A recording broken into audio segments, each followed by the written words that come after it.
তোড়ই যে দিয়েছে যে কি হবে, আমি কই যে কি হবে বোঝো না, ও তুমি বিড়ি খাও গাঁজা করবে আগে রাতে আনতে যায় মাছের আলতার ফাইস্তি বেচতে যায়, ঠিক না? আর ইদানিং প্রমোশন হচ্ছে, বাপে সিগারেট বিড়ি খায়, মা সিগারেট খায়, মা সিগারেট খায়, হাজার হাজার হয়ে গেছে।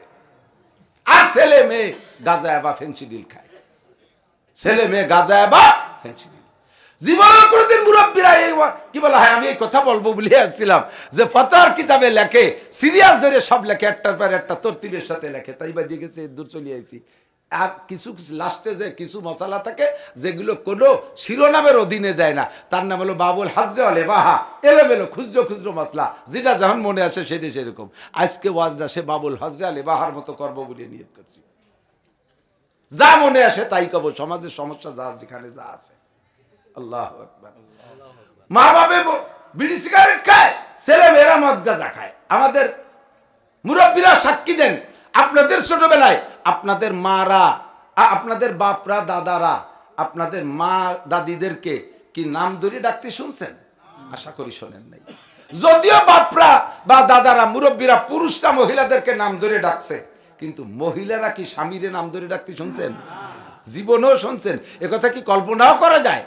এদানিং হইছে স্বামী স্ত্রী দুজন নাম ধরে ডাকাডাকি, আরে বোন নাম ডলি, স্বামীর নাম নান্টু, ডলি আর নান্টু, এরা দুটো ওই করে। প্রথম দিয়ে তো বিয়ের পরে কিছুদিন ছেলে মেয়ে নেয় না, এই কথা মৌলানা আব্দুর রাজ্জাক শাহ হুজুর, সাদু শাহ হুজুরের খাস খলিফা আব্দুর রাজ্জাক শাহ হুজুর রহমাতুল্লাহ আলাইহি খাদেমুল ইসলাম জামাতের জেনারেল সেক্রেটারি ছিলেন।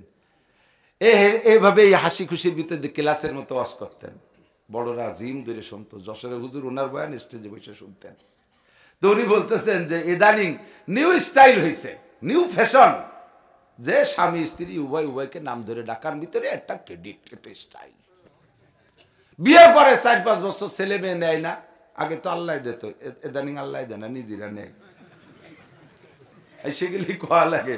মুরব্বীরা বলেন, আপনাদের কাছে যদি জিজ্ঞাসা করি চাচা ছেলে মেয়ে কি, আপনারা বলবেন যে আল্লাহর মাল আল্লাহ 10টা ছেলে মেয়ে দিছে, এরকম কয় না? আল্লাহর মাল আল্লাহ 12টা দিছে, আল্লাহর মাল আল্লাহ 13টা দিছে, আল্লাহর মাল আল্লাহ আমার বাড়ি ভাটাই দিছে। আর ইদানিং ছেলেদেরকে বিয়ে দেওয়ার পরে জিজ্ঞেস করবেন, বাবা তোরে দি 5 বছর আগে বিয়ে দিয়ে নিয়ে আসলাম, তোর হাতে তো কিছু দেইটেই নেই, কিছু হইতেই নেই। কয় না এখনো নেই, আর 2 বছর পরে নেব। ওর আব্বারে আল্লাহ দেশে আর ও নিজেই নেয়, সব পাল্টে গেছে, খোদার গজব, ঠিক না?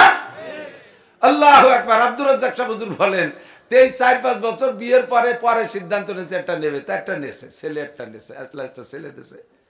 তো ছেলে বয়স যখন একটু একটু বড় হচ্ছে, কথা বলা শিখতেছে, ও তো ওর স্বভাব কি, মা বাপ যা বলা বলি করে তাই শেখে না সন্তানরা। এই জন্য বিশেষ করে সন্তানরা মায়ের ভাষাটাই শেখে, যার কারণে ভাষার নাম মাতৃভাষা। ভাষার নাম কি? বাপের ভিটায় বসবাস করি, বাপের গ্রামে থাকি, অথচ ভাষার নাম মাতৃভাষা। সন্তানরা মায়ের ভাষা শেখে বেশি। বাপের বাড়ি নড়াইল যশোর, আর মার বাড়ি নোয়াখালী। আপনি আপনার বাচ্চারে তুই আপনি চলে গেছেন সৌদি আরব, 2 বছর পরে এসে দেখবেন যে ছেলে তোর মার মতো কথা কয়, পানিরে হানি কয়, মার কাছ থেকে হানি শিখছে, ঠিক না? তো স্বামী স্ত্রী দুইজন যা যা বলা বলি করে, মা বাবা সন্তানে তো তাই শেখে। ছোট ছোট বাচ্চারা বাড়ির ভিতরে দেখবেন প্রথম সন্তান যারা হয়, ওই ছেলে মেয়েরা ওর মারে, ওর চাচারা ফুফুরা ওর মারে ভাবি কয়, ওর মারে ভাবি কয়। অ্যাক্সিডেন্ট আছে না নাই? অনেক বাড়ি আছে না? ওর বাপরে ওর চাচারা মেবাই কয়, ওর বাপরে মেবাই কয়। তো স্বামী স্ত্রী দুইজনে একে অপরের নাম ধরে ডাকে, নান্টু আর ডলি। ছেলেও একটু বড় হইয়ে কথা বসা ফুটতিছে, মা বাপরে আব্বা মা কয় না, নান্টু কয়ে ডাহে, ডলি কয়ে দেয়। বাড়ির মধ্যে ডাহে ডায়, বাইরে যখন মার্কেটে যায় সে সময় মারে কয় ডলি, বাপরে কয় নান্টু। লজ্জাতে দুই দিয়ে খুন হয়ে যাচ্ছে, কি হলো, কোন গজবে পড়লাম। এখন বাড়ি এসে দুইজন মুজাকারায় বসছে। মুজাকারা আছে না, তবলিগা লাগে বিগত কারগুজারি আলোচনার নাম হলো মুজাকারা।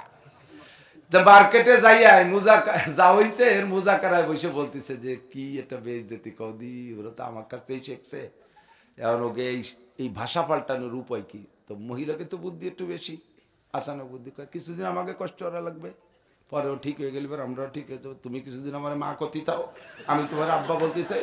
ও শুনে শিহুক, পরে আমরা জায়গায় চলে যাবো। সুতোই বাড়ির দরকার না। তাহলে আমার সুদ্দার দাগ পুম্বা কু জানে হাম এক দিলে মান সদারে জু দিল বা কু জানে হাম। নামাজ পড়ো কিন্তু এখনো সংসার তৈরি হয় নাই, তোমার সংসারের মধ্যে নামাজ সেট হয় নাই। আরে নামাজ পড়ো এখনো শরমগা কন্ট্রোল হয় নাই, তোমার লজ্জাস্থানের ভিতরে নামাজ কায়েম হয় নাই।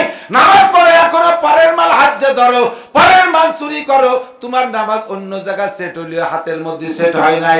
নামাজ পড়ো এখনো কলবের মধ্যে নামাজ সেট হয় নাই, বসে বসে ক্রিমিনালি আটাও, কারে দে কারে বাদায় দিবা, কারে দে গাঞ্জাম বাদাবা, এই বুদ্ধি মাথার মধ্যে কলবের মধ্যে আটাও।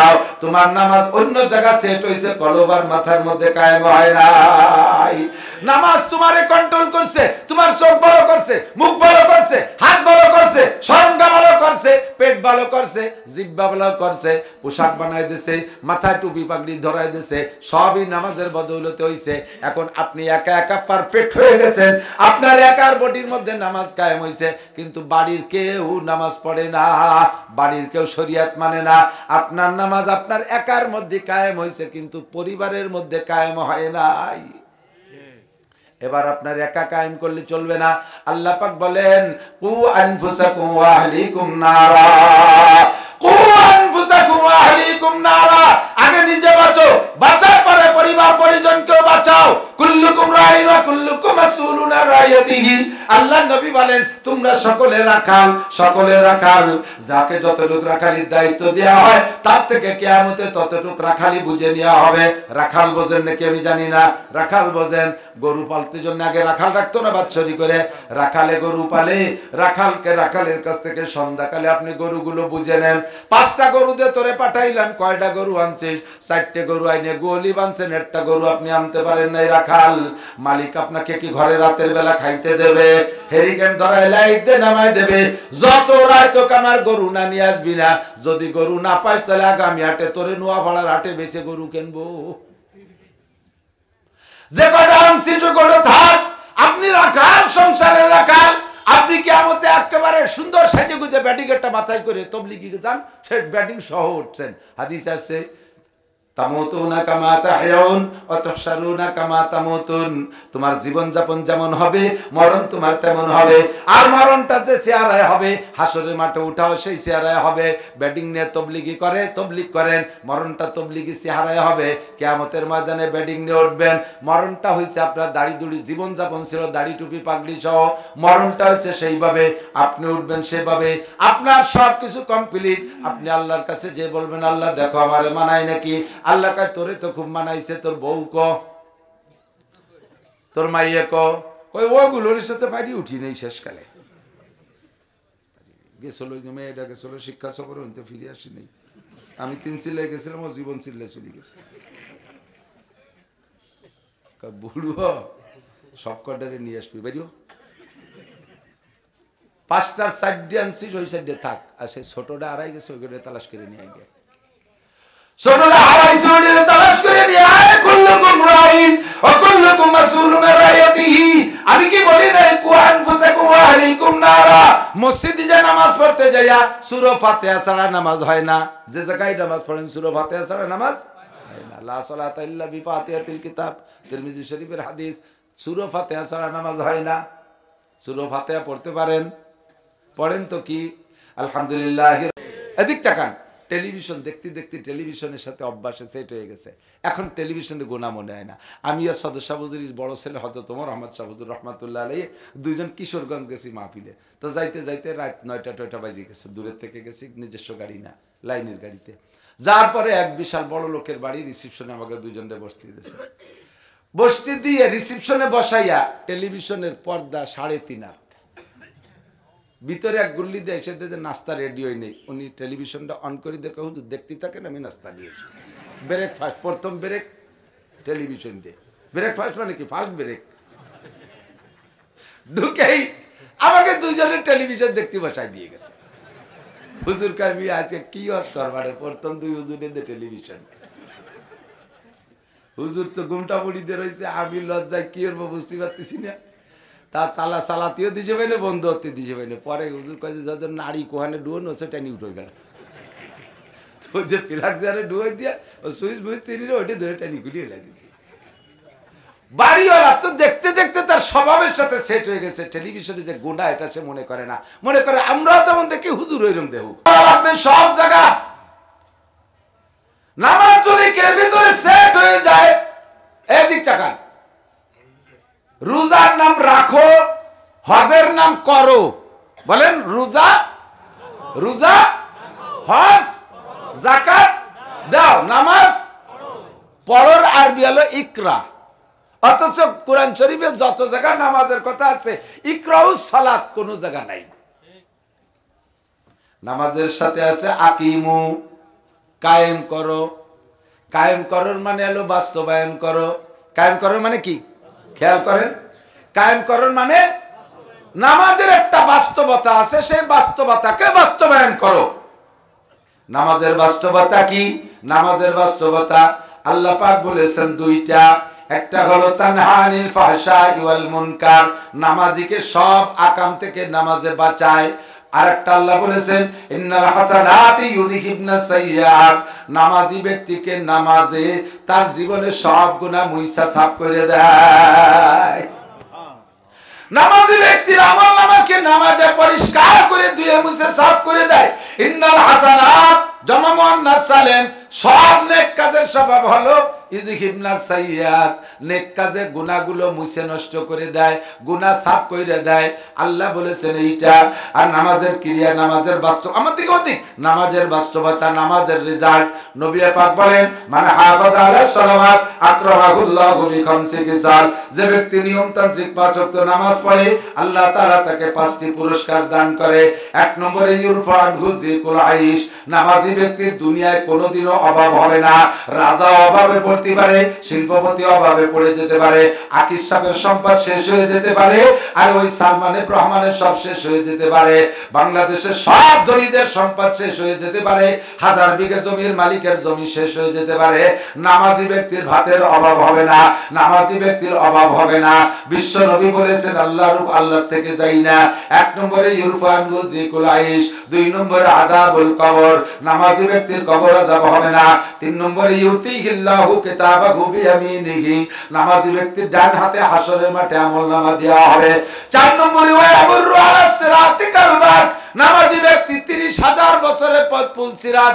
আরে বন্ধু জীবন ভরে শুনেছেন, একটু অন্তর দিয়ে শুনেন, চুলের চাইতে চিকন আর হীরার চাইতে ধার, ধরার জন্য কোনো বাস নাই। পায়ের নিচেরটা দুর্বল হলে, ধর্নাটা শক্ত হলে কোনো মতে ঝুলতে ঝুলতে হলেও পাশে চলে যেতে পারবো। ওদিকে ধর্না বলতে কিছু নাই। পায়ের নিচে চুলের চাইতে চিকন, হীরার চাইতে ধার, 30,000 বছরের পথ পুল সিরাত। এই নামাজি ব্যক্তি বিদ্যুৎ গতিতে পার হয়ে চলে যাবে। পুল সিরাত পার হওয়ার পরে বিশাল ফাঁকা মাঠ, বেস্টে খুঁজে পাচ্ছেন না, আপনার বেস্টে কোন দিক রাস্তাঘাট পাচ্ছেন না, ওই জায়গা করে ট্রাফিক লাইটে তার কাছে শুনে যাবেন। এমন দুশ্চিন্তায় পড়া লাগবে না। নবী পাক বলেন ওয়ায়াদখুলুল জান্নাতা বিগাইরি হিসাব, নামাজি ব্যক্তি বিনা হিসাবে জান্নাতি। আল্লাহু আকবার। নামাজের ফলাফল 2টা। কয়টা? মনে রাখেন। একটা হলে এক হাদিসের মধ্যে যে 5টা আছে, 5টা মিলে একটা হাদিসের বর্ণনা হিসেবে বলছি। আর একটা হলো আল্লাহ পাক নিজেই বলেন নামাজি ব্যক্তিকে নামাজে সব অন্যায় থেকে ফিরায়। এই 2টা জায়গা যদি আপনার, 2টা রেজাল্ট যদি আপনি পান, তাহলে বুঝবেন যে নামাজ প্রতিষ্ঠিত হয়েছে। এবার এই নামাজের প্রতি, নামাজ সম্পর্কে আল্লাহ বলেন আকিমুস সালাত, নামাজ প্রতিষ্ঠিত করো, কায়েম করো। এই নামাজটা আপনার ব্যক্তিগত বডির ভিতরে আগে কায়েম করেন, আগে আপনার বডির মধ্যে কায়েম করেন। নামাজ যদি আপনার চোখের মধ্যে কায়েম হয়ে যায়, খেয়াল করে না, নামাজ যদি আপনার চোখের মধ্যে কায়েম হয়, তাহলে আপনার চোখ দিয়ে কোনোদিন টেলিভিশন দেখতে পারবেন না, আপনার চোখ দিয়ে ফেসবুক আর ইউটিউবের ল্যাংটা ছবি দেখতে পারবেন না, আপনার চোখ কোনো পরনারীর দিকে তাকাবে না, পরের সুন্দর দালান কোঠা, গাড়ি বাড়ি, জায়গা জমির দেখে আপনার চোখের মধ্যে লোভ আসবে না। এই নামাজ আপনার চোখের মধ্যে কায়েম হলে সব জায়গা থেকে আপনার চোখরে কন্ট্রোল করবে। যখন আপনি আপনার চোখ খারাপ জায়গা নজর করার থেকে কন্ট্রোল হবে। বুঝবেন যে আপনার নামাজ চোখের মধ্যে কায়েম হয়েছে, কিন্তু জবান এখনো কন্ট্রোল হয় নাই। জবানে চুরা টাকা খাইতে মনে করে, চুরা ডাকাতি করা টাকা খায় জিহ্বায়, মদ খায় জিহ্বায়, গাঁজা খায় জিহ্বায়, বিড়ি খায় জিহ্বায়, হারাম খায় জিহ্বায়, সুদ খায় জিহ্বায়, ঘুষ খায় জিহ্বায়, অকথ্য ভাষায় গালাগালি করে জিহ্বায়, গীবত শিকায়ত কথা বলে জিহ্বায়। নামাজ আপনার চোখে কায়েম হয়েছে, খারাপ জায়গা চোখ যায় না, কিন্তু এখনো জিহ্বা কন্ট্রোল হয় নাই। বুঝবেন যে আপনার জিহ্বার মধ্যে নামাজ প্রতিষ্ঠিত হয় নাই। কিছুদিন পড়তে পড়তে জিহ্বা কন্ট্রোল হয়ে গেছে, হারাম খাবো না। কথা কন না কেন? হারাম হুজুর বলে মাইয়াত বলি মা বাইনা লাহিহি ওয়া মা বাইনা রিজলাইহি আজমাল্লাহুল জান্নাহ। হে আমার বন্ধু যুবকরা, তোমরা একটু লক্ষ্য করে শোনো। বুড়ো গেওয়াজ আমি কোনোদিন করি না, কারণ বুড়োরা এমনি মুনিশি হয়ে গেছে। হাত পায়ে বল নাই, হাঁটুতে জোর নাই, কোমরে বাহু বল সব শেষ হয়ে গেছে। ঠ্যাং একখান কবরে, চাকা একটা পাংচার হয়ে গেছে, দাইয়ে পায়ে মুনিশি হয়ে গেছে, ভালো হয়ে গেছে। এখন আর বুড়ো গেওয়াজ লাগবে না। সমাজের আনটা ধরে উঠো আর নামাও তোমরা। হাসিনেরে উঠো, খালেদারে ডুবো, খালেদারে উঠো, হাসিনেরে ডুবো। তাই যাই করো সব তোমরা করো, যুবকরা করো, সমন্বয়ক তোমরা। তোমরা ভালো হলে সমাজ ভালো। এই জন্য তোমাদেরকে বলি, আল্লাহু আকবার, আমার দিক তাকান। তোমার নামাজটারে চোখের মধ্যে কায়েম করো, তারপরে তোমার জবানের মধ্যে কায়েম করো। হুজুর কয় মাইয়াজমাল লিমা বাইনা লাহিহি ওয়া মা বাইনা রিজলাইহি আজমাল্লাহুল জান্নাহ। মাত্র দুইটা অঙ্গের জিম্মাদারি নাও, অনলি দুইটা। কয়টা? আরে কথা কয় না। 200, 2000, 2। যত কঠিন হোক, 2 তো একটা দুডিয়ে কি এতে কি হবে? যত কঠিন হোক, আরে ওগের সাথে রাগারাগি ওরে নুরা আমাকে ব্যবসা না। ওরা যদি এই না হতো, তাহলে এত দেশের এত বক্তাকে পাতেন কয়তে? এই ক্যামেরা লাগাও ছিলেন তো আপনারা বক্তাকে ছিলেন, আমাকে এত বক্তা এনে আইছে কয়তে? এই মোবাইলে ওয়াজ শোনে, ওকে যদি চালাতে না দেন বাড়ি যে কালকে কি শুনবেন? ওকে নিয়ে বেশি বিরক্ত হলেন না, একটু শরীর নড়ে বসলেই তো হলো। ওই ওকে খেসার তল যে কাইতে শোনেন।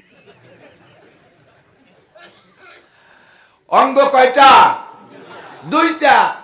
গোটা জান্নাতের জামিন হয়ে গেলেন বিশ্ব নবী, বলেন সুবহানাল্লাহ। আরে ভাই, আল্লাহর নবী যদি কেন জান্নাতের জামিন হয়, আপনি কি মনে করেন? আপনি কি এখানে জান্নাত বলে আপনার কোনো চিন্তা থাকা দরকার আছে? তৎকালীন সমকালীন প্রেসিডেন্ট, প্রধানমন্ত্রী যারা থাকে, তারা যদি কোনো যুবকের চাকরির দায়িত্ব নেয়, তাহলে তার চাকরি নেওয়ার কোনো চিন্তা করা লাগে না। আমাদের সেই সময়কার প্রধানমন্ত্রী শেখ হাসিনা টুঙ্গিপাড়া আইসে আইসে কৌতূহল যাচ্ছে যে সপ্তাহে উঠলাম, ব্যানে তো উঠলাম না। এক ব্যানার আইতে তো ব্যান কার্ড নিয়ে দিই, ব্যানে উঠে টুর্নাবাড়ির মধ্যে তো করছে। কয়েকদিন পর সে ব্যানালার বিমান বাহিনীতে চাকরি হয়ে গেছে।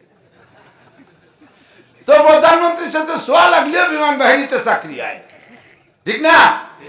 তো নবী পাক যদি জান্নাতের জামিন হয়, তাহলে আপনারা কোনো চিন্তা আছে? আপনাকে 2,02 কোটির কথা বলে নাই, মাত্র 2টি অঙ্গের কথা বলছে। কয়টা? 1 নম্বরে মা বাইনা লাহিয়া। লেহিয়া মানে দাড়ি, আর লাহিয়া মানে মাড়ি। লেহিয়া মানে দাড়ি, আর লাহিয়া মানে মাড়ি। 2 মাড়ির মাঝখানে একটা নরম অঙ্গ, নাম কি? জিহ্বা। আর আছে নাকি? জিহ্বায় আর নাই কে? এই হাতের মধ্যে আড় আছে, সব জায়গায় আছে। কানেও কিন্তু আড় না, এটা বকরুম বকরুম পাবে, মলমরি। আড়ও না, গোস্তও না, সব জায়গায় আড় আছে, জিহ্বে আড় নাই কে? কাজবারায় নরম গুপ্তন সুজ্জাবে উস্তকা গুপ্ত গুয়েলা মুলায়েম নিস্তকারে আকেলা। জিহ্বের মধ্যে আড় দেয়নি আল্লাহ এর জন্য যে জিহ্বে যে কথা বলতে হবে, যাতে জিহ্বের মধ্যে আড় না দিয়ে জিহ্বের নরম রাখছি। নরম জিহ্বে দিয়ে নরম নরম কথা কবা, মিঠে মিঠে কথা কবা। ওর মধ্যে আর দিলি শক্ত হয়ে যাচ্ছ, শক্ত শক্ত কথা। এই জন্য আল্লাহ খেয়াল দিয়ে এই জিভের মধ্যে আর দেয়নি, কিন্তু সেই নরম যে কি গরম। হ্যাঁ, যারা দাও দে কব দিলি কাইটে যায়, সেলাই দে মলম দিলি সারিয়ে যায়, ছুরি দে কব দিলি কাইটে যায়, সেলাই দে মলম দিলি মিশে যায়, জিভে দে কব দিলি কাইটে যায়। দুনিয়া সব কিছু ঢালিয়ে দিলেও সেই দাগ মেটে না।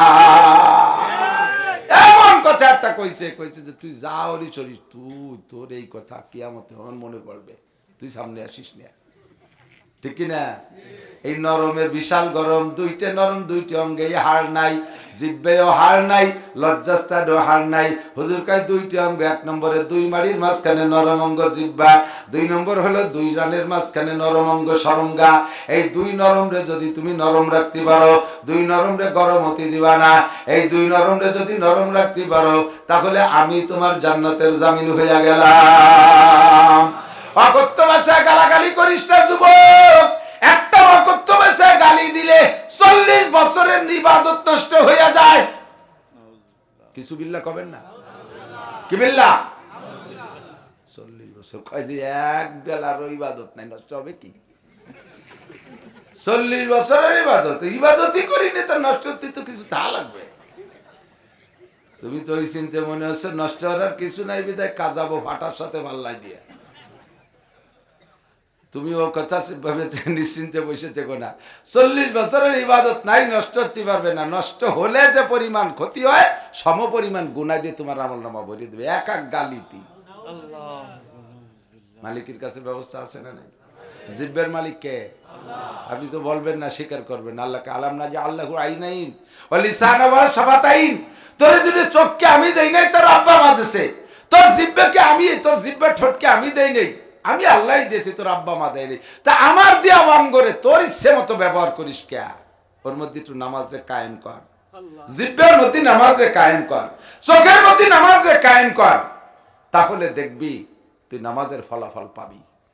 নামাজের ফলাফল কি? রিজিকের অভাব হবে না, আর সব গুনার কাছ থেকে ফিরে আসা যাবে। কথা কর ঠিক ঠিক? আল্লাহু আকবার। মাইয়াজমাল লিমা বাইনা লাহিয়াইহি।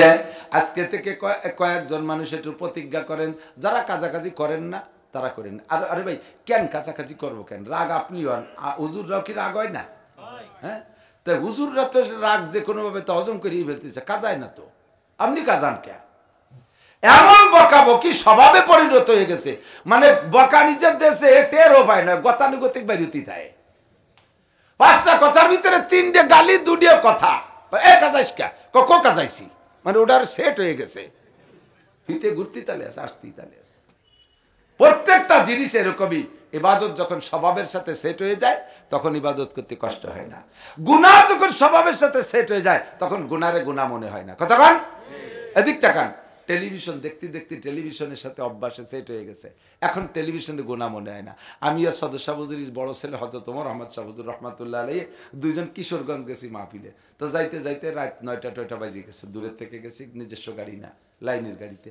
যার পরে এক বিশাল বড় লোকের বাড়ি, রিসিপশনে আমাকে দুইজনে বসতে দিয়েছে। বসতে দিয়ে রিসিপশনে বসাইয়া টেলিভিশনের পর্দা 3.5 হাত, ভিতরে এক গুল্লি দিয়ে এসে যে নাস্তা রেডি হয়ে নেই। উনি টেলিভিশনটা অন করে দেখে হুজুর দেখতে থাকেন, আমি নাস্তা দিয়েছি। ব্রেকফাস্ট, প্রথম ব্রেক টেলিভিশন দিয়ে। ব্রেকফাস্ট মানে কি? First break. ঢুকেই আমাকে দুইজনের টেলিভিশন দেখতে বসাই দিয়ে গেছে। হুজুর কামি আজকে কি ওয়াজ করবারে, প্রথম 2 হুজুরের টেলিভিশন। হুজুর তো ঘুমটা বুড়িতে রয়েছে, আমি লজ্জায় কি করবো বুঝতে পারতেছি না। তা তালা সালাতিও দিছে পাইলে, বন্ধ হতে দিছে পাইলে। পরে হুজুর কাছে যাদের নারী কোহানে ডুয়োন ওসে টানি উঠে গেল। তো যে প্লাগ জারে ডুয়াই দিয়া ও সুইচ বুইচ চিনি ওইটা ধরে টানি গুলিয়ে এলাই দিছি। বাড়িওয়ালা তো দেখতে দেখতে তার স্বভাবের সাথে সেট হয়ে গেছে। টেলিভিশনে যে গুনাহ এটা সে মনে করে না, মনে করে আমরাও যেমন দেখি হুজুর ওইরকম দেহ। ওর বন্ধু বান্ধবদেরকে আনি ওইরকম ব্রেক করাই, ওই জায়গা আমাকে দিয়ে ব্রেক করাইছে। এরকমই সব জায়গা দেখবেন।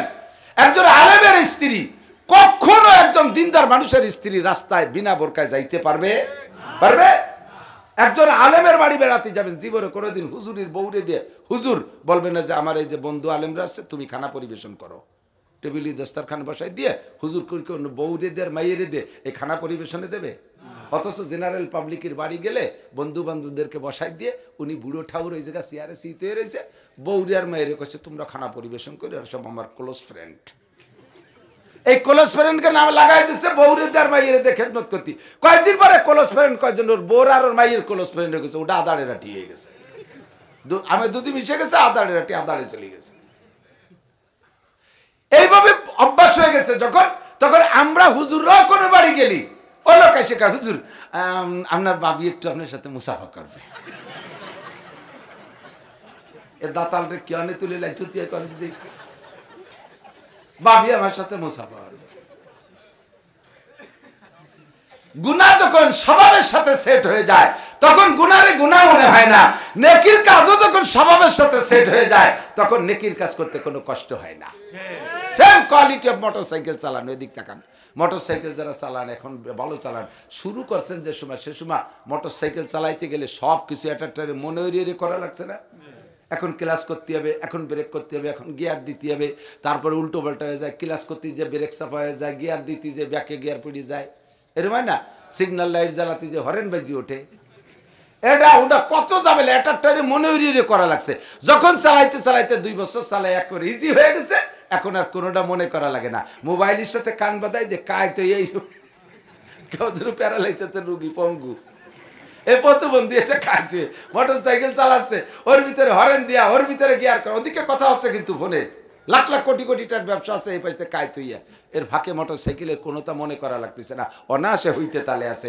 শরিয়াত যখন তবিয়ত বান যায়গা, শরিয়াত যখন আপনার স্বভাবের সাথে সেট হয়ে যাবে তখন আপনার কোনোটাই কষ্ট হবে না। দাড়ি রাখলেও বিরক্ত লাগবে না, টুপি বললেও লজ্জা করবে না, জুব্বা বললেও খারাপ লাগবে না, পাগড়ি বললেও গরম ঠেকবে না, মেসাক করতে গেলে ইজ্জত যাবে না, দস্তরখান বিছিয়ে খানা খাইলে আপনার সম্মান যাবে না। কতক্ষণ? আর যখন যতক্ষণ পর্যন্ত অভ্যাসে পরিণত হবে, সেই অভ্যাসে পরিণত না হবে ততক্ষণ পর্যন্ত আপনার সুন্নতে আমল করতে গেলে খালি লজ্জা লজ্জা। বড় একটা জামা গায়ে দিয়ে দাড়ি চাচা মানুষ জুব্বা একটা বড়াই দিয়ে পাগড়ি বেঁধে দিয়ে লজ্জাতে বাইরে তুই বাড়তে যায় না। কি এই রে বন্ধু মহলে যাবি, এই জুব্ব গাই দিয়ে কি রে যাবো, ঠিক না? এক মহিলা কয় হুজুর আমার ইমান আছে। কিভাবে বুঝলে? কয় আমার লজ্জা আছে। আর হাদিস দেখছি সেদিনকে, আল হায়াউ শুবাতুম মিনাল ঈমান, যার ইমান, যার লজ্জা আছে তার ইমান আছে। আমার লজ্জা আছে, এই জন্য বুঝতে আমার ইমান আছে। কিরকম লজ্জা? তুই দিয়ে ভেবে বেহায়া ঘুরিস, বোরকা টোরকা পরিস না। কই ওই সেই জন্যই তো বোরকা ভর্তি আমার দারুণ লজ্জা করে, বোরকা ভর্তি ভীষণ লজ্জা করে। তো লজ্জা থাকলে ইমান আছে, সেই হিসেবে বুঝতে আমার ইমান আছে। কত কায়দার মানুষ যে দুনিয়ায় আল্লাহ বানায় রাখছে। যার বোরকা পড়তে পড়তে অভ্যাস হয়ে গেছে, হাজারো গরমের ভিতরে বোরকা ছাড়া বাইরে যাইতে পারবে। আর যার অভ্যাস হয় নাই, সে কোন অবস্থাতে শীতের মধ্যেও বোরকা পড়তে পারবে না, ঠিক না? চোখে আপনি কন্ট্রোল করেন, কন্ট্রোল একবার হয়ে গেলে খারাপ জায়গায় এমনিতেই যাবে না। জবানরে আপনি কন্ট্রোল করেন, আজকে থেকে পাক্কা প্রতিজ্ঞা করে নেই জীবনে কোনোদিন মিথ্যা কথা বলবো না, খারাপভাবে ডেবে যাব তবুও মিথ্যা বলবো না। আল কিযবু উম্মুল খতা, মিথ্যা হলো গুনার মা, মিথ্যা গুনার মা। আল কিযবু উম্মুল খতা, এই কথাটা মনে রাখবেন, খেয়াল রাখবেন। ছোট ছোট কথা সময় সময় মনে রাখবেন, কাজে লাগবে। আল কিযবু উম্মুল খতা, মিথ্যা কথা হলো গুনার মা। কেন বলা হয়েছে মিথ্যা রে গুনার মা? কয় মার পেট থেকে যেমন ততোধিক সন্তান প্রোডাকশন হয়, বের হয়। একটা মিথ্যা কথার পেট এরকম 10টা মিথ্যা কথা বের হয়, 100 মিথ্যা কথা বের হয়। একটা মিথ্যারে সাপোর্ট দিতে অনেক মিথ্যা লাগে, ঠিক না? আপনারে পাঠাইছি, জানতো দেখি আসেন তো। খালেদা জি আসার কথা ছিল, নোয়াপাড়া আইছে নাকি, ওই যুবকরে পাঠাইছি। ও যাইয়া বিরিজির এই ভাষাতে চলে আইছে, যাই নেই গোড়া পর্যন্ত। আইসে কয়ে গেছিলি, তাহলে কি কবে গেছিলাম, এই শুরু হলো মিথ্যা। তারপরে কি কি দেখলি, এরপরে যা কবে সব মিথ্যা, যেটা কবে সেটাই মিথ্যা। কারণ ওবারের যা জিজ্ঞেস করে সব তোর কোয়া লাগবে। হল ওরে 30টা ভ্যান বাড়াইতে ফাটাইছে, তার কথা কোয়া লাগবে না, যা বলবে সব মিথ্যা। এই জন্য মিথ্যার নাম হলো উম্মুল খতা, সমস্ত গুনার মা মিথ্যে কথা। আপনার জবান যখন কন্ট্রোল হবে নামাজ পড়তে পড়তে, তখন বুঝবেন যে জবানের ভিতরে আপনার নামাজ কায়েম হয়ে গেছে। এই জিহ্বায় কখনো হারাম খাইতে চায় না, জিহ্বায় হারাম খাইতে চায় না। আমার দিক থাকেন ভাই, আপনারা মুরব্বীরা কন্ট্রোল হন, তাহলে সন্তান ভালো হবে। মা বাবার যদি হারাম কার অভ্যাস হয়, ওই মা বাবার সন্তান কখনো ভালো হওয়ার আশা করা যায় না। আর মা বাবা যদি হারামকে পরিহার করে চলে, কখনো হারাম জিহ্বায় দিতে চায় না, ওই বাড়ির ছোট্ট ছোট্ট গেদা নেদা বাচ্চারা পর্যন্ত পরের জিনিস ধরবে না। একেবারে চাক্ষুষ প্রমাণ। আমার ছোট মেয়েটার বয়স তখন বছর 4 বয়স। আমার পাশের বাড়ি, আমার স্বাস্থ্য ভাইয়ের বাড়ি আম গাছ, রাস্তার উপরে আম গাছ, রাস্তার পাশে, রাস্তার উপরে ওই গাছের থেকে একটা আম পড়ছে, ছোট এরকম একটা বড় একটা আম, পাকা টকটকে। ছোট মানুষ 4 বছরে পোলাও, ও খুশিতে নিয়ে যাবে না? আমি দেখতেছি দূরে দাঁড়াই, আমিও সাথে নাই, ওই জায়গায় দিয়ে হাইটে যাইতে যে আমটা পাইয়ে ওই আম নিয়ে সেই বাড়ি যে বলতে, কাকি এই যে আপনাকে গাছের আম পড়ছে। ওর কাকি বলতেছে মা তুমি পাইছো তুমি নিয়ে যাও, কারণ আমার কাছে অনেক কাম আছে, এটা আপনাদের। সে নীতি উনিও রাখবে না আর ও না দিয়ে ছাড়বে না, পরে ও থুয়ে থুয়ে চলে গেছে, আপনাকে তো আমি নেবো কে, আমি কান্দি দিছি দেহি। আল্লাহ আল্লাহ তুমি তাকওয়া পরহেজগারি, এগুলোই তো সন্তানরা মা বাবার কাছ থেকে শেখে। এর আমার ছোট ছেলেটা মঈনুদ্দিন, বয়স তখন 2-2.5 বছর, ল্যাংটা, সে সময় প্যান্ট ট্যান্ট পরে না। বাড়ির ভিতরে আমার পেশাবখানা, আমি যে পেশাবে বসছি এমনি বদনা নিয়ে যায় অন্যদিন। আজকে বাড়ির মধ্যেই তো আমার বাড়ি, অন্য কোনো শরীক সংসার নেই, আমার একাই বাড়ি, বাউন্ডারি ওয়াল আছে। তো ওই টিউবওয়েলের গোড়ায় বদনা রয়েছে, বদনায় পানি রেখে আমি পেশাব করিয়ে তারপরে পানি নেবো। বাড়ি তো আর নেই, কেউ ছেলেপেলেরও নেই। তো ওই ছোটটা বাড়ি, আমি পেশাবে বসা, আমার ওই মঈনুদ্দিন ও তো ল্যাংটা, আটটি একটু পারে, 2-2.5 বছর বয়স, বদনাটা প্যাটের সাথে বাঁধায় টানতে টানতে আমার পিছনে নিয়ে তুইছে। আমি পিছনের দিক তাকাই, আমি ভাবছি যে ওর মা রেখে আসলো নাকি, পিছনে তাকাই দিয়ে যে আমার মঈনুদ্দিন কথাও বলতে পারে না। আমি বুঝ নিলাম ও যা ও বসছে যে আব্বু অন্যদিন বদনা নিয়ে যায়, আজকে নেয় নাই, তাহলে বদনাটা আমি দিয়ে আসি। কথা বল, এটা হলো মুরব্বীদের কাছ থেকে সন্তানদের প্রশিক্ষণ। এক স্বাস্থ্য ভাই এসে কয় বাড়ি ছোট ছেলেটা যে কি হবে, ও মরবে, মরিয়ে যাবে, বাঁচবে না। পোলাপান বেশি চালু চঞ্চল মুরব্বীরাই কয় না, উরে বুদ্ধি 2 বছরই তা কি ও মনে হয় বাঁচবে না। এ স্বাস্থ্য ভাই এসে কয় বাড়ি ছোট ছেলেটা যে কি হবে, ও মনে হয় বাঁচবে না, মরিয়েই যাবে, কোন জায়গায় হঠাৎ পড়িয়ে যাবে। কি বুদ্ধি কয় যে সেদিন আমি ডাঙ্গায় গেছি, সে বিড়ি নীতি মনে নাই, বালিশির তলেতে সেই বিড়ি আমাদের জন্য একটু প্রাইভেট মেহমানদারির ইন্তজাম রাখে, আমাদের জন্য প্রাইভেট মেহমানদারির ইন্তজাম রাখে, যেটা গণহারে দেওয়া যায় না। স্টেজে যাওয়ার আগেই পার্সোনাল মেহমানদারিটুক আমরা পাইলে আমাদেরও শক্তি বাড়ে, স্টেজে যে কথা বলতে পারি, ভালো লাগে। কর্তৃপক্ষ তৈরি করেছে, তা দিয়েও তারা খাওয়াইয়ে খুশি হয়। মহিলারা একটু পিঠা বানাইছে, একটু ইত্যাদি ইত্যাদি, কথাও না বলি। এখন কয়েকজন আইসে আমার সাথে এমনভাবে বসে রয়েছে গাতি মারিয়ে, বাড়ি এলাকালি উকি মারিয়ে দেয়, না পারে তাকে সরিয়ে জাতি বলতি, না পারে আমার খাবার দিতি, ঘরে ভিটে বানানো রয়েছে, আমি চুপ করে বসে খালি পেটে আইসে ওয়াজ করে চলে গেলাম, আগেও দিতে পারলো না, পরেও দিতে পারলো না। গণহারে 2 বিস্কুট দিচ্ছে, তাই খেয়ে চলে আসলাম। আসার সময় হুজুর আপনার জন্য ভিডিও বানাইছিলাম, আমি তো বানাইছিল, তা দিলে না। কয় যে পরিমাণ লোক এসে বসে রয়েছে, তা দেবো কোন ফাঁকে। খেয়াল রাখেন, কিন্তু এগুলো করবেন না, এগুলো করবেন না। আসছে, সাক্ষাৎ হয়ে গেছে, চা খাইছেন, উঠে যান, হুজুরে ফ্রি করে দেন। খালি হুজুর না, যে কেউ চিফ গেস্ট, বিশেষ মেহমান যে, তাকে সুযোগ দিতে হবে, তার জন্য আলাদা মেহমানদারি থাকে। এসব দিক খেয়াল রাখতে হবে। আমরা গাড়ি নিয়ে আসছি, গাড়ি আনার সাথে সাথেই চট করে গাড়িটা দাঁড়ানোর সাথে সাথে দরজাটা টেনে খুলে ফেলাইছে। এখন তো শীতকাল, মাঝে মাঝে গায়ে দেওয়া লাগবে না, এগুলো খেয়াল রাখার কথা বলছি। কষ্ট হচ্ছে নাকি? এখন তো অপ্রয়োজনীয়, এগুলো কিন্তু জরুরি, এগুলো আদব, এগুলো আদর্শ। গরমকালে এক জায়গায় মাহফিল করছি, ঘামিয়ে গেছি, গাড়িতে উঠে, আমার নিজের গাড়ি, আমার বাড়ির মতো, আমি জামাটা খুলে বসে রয়েছি, কিছুক্ষণ গাছ উড়াচ্ছি। এই করতে করতে আর এক মাহফিলের দ্বারে চলে গেছি, এখনো জামা কাপড় গায়ে দিয়ে পারি নেই, খালি গায়ে বসে রয়েছি। আর ওই জায়গায় গেলে দম করে গাড়ির দরজাটা খুলে দিয়েছে, সবাই দেখতে যে হুজুর কিসেন বেস্তি আইছে খালি গায়ে। আপনারা এত খেদমত করতে বলি না, আমার গাড়ি আমি কিনছি, আমি আটকাতেও পারি, আমি খুলতেও পারি, আপনি আমার দরজা খুলছেন কেন? এই গাড়িটার আগে একটা গাড়ি ছিল প্রিমিয়াম, মামুন চালাইতো সে সময়, আপনাদের এলাকার জামাই। গাড়ি নিয়ে গেছি এক জায়গা, গাড়ির লক খুলে পারে নাই, যুবকরা আছে খুশির ঠেলায় এমন টানতেছে, আতলটা খুলে তার হাতে রোদে চলে গেছে। তোমার এই খেদমত করতে গেছে কেটা? খেয়াল রাখবেন, কঠিন শীত, আমার চাদর আমি গায়ে দেবো, কয় হুজুর চাদরটা আমার কাছে দেন। আমি শীতের জ্বালায় কাঁপতেছি, গায়ে দেবো, কয় চাদরটা আমার কাছে দেন। তা শীতের সময় তুই চাদর নিলে আমার কি খেদমত হবে? বৃষ্টি বুড়ি ছাতা ধরছি, কয় হুজুর ছাতাটা আমার কাছে দেন।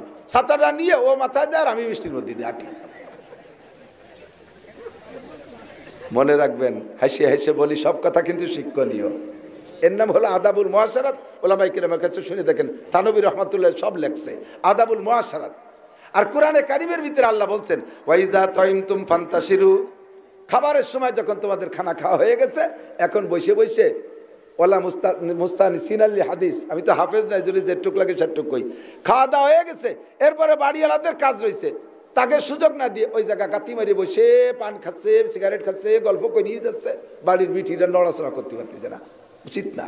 খাওয়া হয়ে গেছে সরি পড়েন, আল্লাহকে ফান্তাশিরু মানে সরি পড়ো, খাওয়া হয়ে গেছে ওঠো, জায়গা খালি করে দাও, বাড়ি অন্য কাজ আছে। আমি এই কোটটা খুলছি, খেয়াল রাখবেন, আমি এই গরমে এখন কোটটা খুলে ফেলছি, পাশে একজন দৌড়িয়ে খেদমতের নিয়েতেই আমার কোটটা হাতে নেছে, নেবেন না, আমার এই কোটের মধ্যে তো আমার মাল রয়েছে, টাকা পয়সা রয়েছে। আপনি কোটটা নিয়ে যত্ন করে রাখছেন, আপনি যত্ন করার নিয়েতে আছেন, কিন্তু চোরে তো আলাদা যত্নের নিয়েতে আছে। সে কোন পাকে কোটের পকেট মারিয়ে দিয়েছে আপনিও জানেন না, আমিও জানি না, কিন্তু কোট নেছেন তো আপনি। পরবর্তীতে আর আমার আজীবন আপনার প্রতি কুনজর কুধারণা থেকে যাবে, লোকটা এই কাম করছে, যদিও বলতে পারলাম না, কিন্তু এই কাম করছে। হাতের হ্যান্ডব্যাগ, ছাতা, চাদর, কোট, এইগুলো কখনো হাতে নিয়ে খেদমত করবো, ওটা যার তার কাছে থাকবে। দস্তারখানের কথা বলতে যে সরে চলে আসছি, প্রত্যেকের বাড়ি মুস্তাকিল একটা দস্তারখানা বানাবেন। ইদানিং এই যে ওয়েল কলোতে পাওয়া যাচ্ছে, সুন্দর একটা দস্তারখানা দেবেন। দস্তারখানা ছাড়া খানা খাইলে আপনার খানা খাওয়া হয়ে যাবে, কিন্তু নেকি হবে না। দস্তারখানা বিছিয়ে খানা খাবেন। পুরুষরা মোটামুটি একটু আমল করে, মহিলারা দস্তারখান চেনেই না। ওনরা তো চুলোর ভিডিতে কড়াইতি মাহায় দোয়াই খাই দিয়ে বাড়ি চলে আসে, সে জায়গায় দস্তারখানা বিছিয়ে কোন জায়গায় হাড়িতে ভাত সাইডে পাটার উপরে মাহাই নিয়ে ওইতে মারি দিয়ে চলে আসে। আর একটা মশলা এসে গেল, না কই পারতেছি না কব। মা বোন যদি শোনেন তাহলে লক্ষ্য রাখবেন, বাড়ির খানা রান্না কইরা পাক কইরা কখনো পুরুষের চাইতে আগে খাবেন না, কখনো পুরুষের চেয়ে আগে খাবেন না, সংসারের ভিতরে বরকত নষ্ট হয়ে যায়। হ্যাঁ, পুরুষরা যদি আসতে দেরি করে তাহলে কি অতক্ষণ কষ্ট করব? না, কষ্ট করবেন না। আখানাটা পুরুষদের জন্য আলাদা করে রেখে দিয়ে তারপরে খাবেন, নইলে বরকত থাকে না। সুলাইমান নবী আলাইহিস সালাতু ওয়াস সালাম লম্বা সফরে গিয়েছেন। সফর থেকে আইছে উনি, যে উনার অনেকগুলো স্ত্রী ছিল, যে স্ত্রী ঘরে যেদিন খানার ইন্তজাম হইতো সেই স্ত্রী সেই দিন উনি আসার আগে রাতের খানা খাইতেন না। আল্লাহু আকবার। লম্বা সফর করে বাসায় আসছে, যে স্ত্রীর ঘরে আজকে রাত যাপন করবেন ওই স্ত্রী ঘরে গেছে, পরিশ্রম হয়ে গেছে, সফরে বেশি। উনার অভ্যাস দুইখানা রুটি খান রাত্রে, কোনোদিনও দুইখানের বেশি খান না। যে স্ত্রী ঘরে থাকে ওই স্ত্রী চারখানা রুটি রাত্রের জন্য তৈরি করে, নিজে দুইখান খায় আর স্বামীর জন্য দুইখান, স্বামী দুইখান খায়। স্বামী যতক্ষণ পর্যন্ত রাতের রুটি না খায় অতক্ষণ পর্যন্ত স্ত্রী রাতের রুটি খাইতেন না। আজকে ওনার লম্বা সফরে কষ্ট হয়ে গেছে, বাসায় ফিরে আসার পরে স্বামীকে আগে দুইখানা রুটি দিয়েছে। সুলাইমান নবী আলাইহিস সালাম দুইখানা রুটি খাইয়া আজকে পেট ভরে নাই। এবার বলেন কি করণীয়? যদি স্ত্রীর দুইখান স্ত্রী আগে খাইয়ে বসে থাকে, এরপরে স্বামী বিচারা আসছে, তার জন্য দুইখান রুটি আছে, তার তো ক্ষুধা রয়ে গেছে পেটে, এখন আপনি তার ক্ষুধা কি দিয়ে মিটাবেন? যদি আপনিও যদি আগে না খাওয়া থাকে, আপনার রুটি দুইখান ঘরে থাকে, আপনি তো মহিলা মানুষ, কিছু না কিছু দিন ভরে বাড়ির মধ্যে থেকে খাওয়া দাওয়া করছেন, বা ক্ষুধা আপনার কম থাকতে পারে, স্বামীর লাগলে আর একখান রুটি দিয়ে তার চাহিদা পূরণ করতে পারবেন। আর যদি আপনি আগে আপনার দেখাইয়ে সাবাল করে দেন, স্বামী বিচারা ক্ষুধা পেটে ঘুমাবে। কতক্ষণ ঠিক কি ঠিক না? সুলাইমান আলাইহিস সালাতু ওয়াস সালাম রুটি দুইখান খাইয়া হাত ধুচ্ছে না, বারবার আঙ্গুল চাটতেছে। এই আঙ্গুল চাটা দেখে, হাত না ধোয়া দেখা স্ত্রী টের পাইছে ওনার পেট ভরে নাই। বলছে, ওগো স্বামী, ওগো আল্লাহর পয়গম্বর সুলাইমান নবী, আপনার কি ক্ষুধা মেটে নাই? রুটি কে আর দেব? সুলাইমান আলাইহিস সালাম চুপ করে রয়েছে, হা না, কিছু বলেন নাই। আর আরবিতে বলে আজ সুকুতুন ইসফুর রিজা, চুপ থাকা হলো সমর্থনের লক্ষণ। জিজ্ঞেস করছে আর কি রুটি লাগবে? যেহেতু চুপ করে রয়েছে বোঝা যায় যে লাগবে। স্ত্রী বার ঘরে যাইয়া ওনার দুইখান রুটি ছিল, সেখান থেকে একখান রুটি এনে দস্তারখানের পর দেশে সুলাইমান নবী রুটি খান ধরছে, ছিঁড়ে খাবে। ইতিমধ্যে মনের মধ্যে কামড় দেশে, আরে কপাল, আমি যে একখান রুটি খাবো এই রুটি তো আর একজনের, তারও রাত্রে দুইখানা রুটি লাগে। আমি যদি ওই একখান রুটি খেয়ে বেলাই, ওই মহিলা আমার স্ত্রী যদিও সে রাতে তার অর্ধ ক্ষুধা নিয়ে ঘুমাইতে হবে, রাত কাটাইতে হবে, কষ্ট হবে। রুটি খান সুলাইমান নবী না খাইয়া নিজের জিব্বা ডারে টানিয়ে ধরে হাত দিয়ে পিটাইতেছে আর কয়, ও জিব্বা, তোরে জনমের মতো খাওয়াই দেব, তুই আর একজনের হক মাইরে খাবি, আর একজনের হক নষ্ট করবি, তারে কষ্ট দিবি। উনি দুইখান রুটি খেয়ে অপেক্ষা করলেন, রাত কাটাইলেন, আর একখান রুটি স্ত্রীটা খাইলেন না। শিক্ষণীয় অনেক কিছু। স্ত্রীদের শিক্ষণীয় হলো স্বামীর প্রয়োজনে দেওয়ার সুযোগ থাকবে। যদি আগে না খায়, যদি স্ত্রীরা আগে না খায়, তাহলে ঘরে খাবার বেশি থাকবে, স্বামীর প্রয়োজন বেশি হলে দিতে পারবে। এই শিক্ষাটা ওখান থেকে নেবে।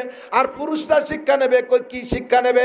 কয় আপনার স্ত্রী ঘরে খাইলো কি খাইলো না এ খবরও কিন্তু আপনার রাখতে হবে। কথা বলেন? ঘরে ভালো মুরগি বা ভালো মাছ রান্না হয়েছে, বেশ, উনি বসে বসে এ কলজে কো, মাটিয়ে কো, পরান কো, সে মুরগির মাথা কো।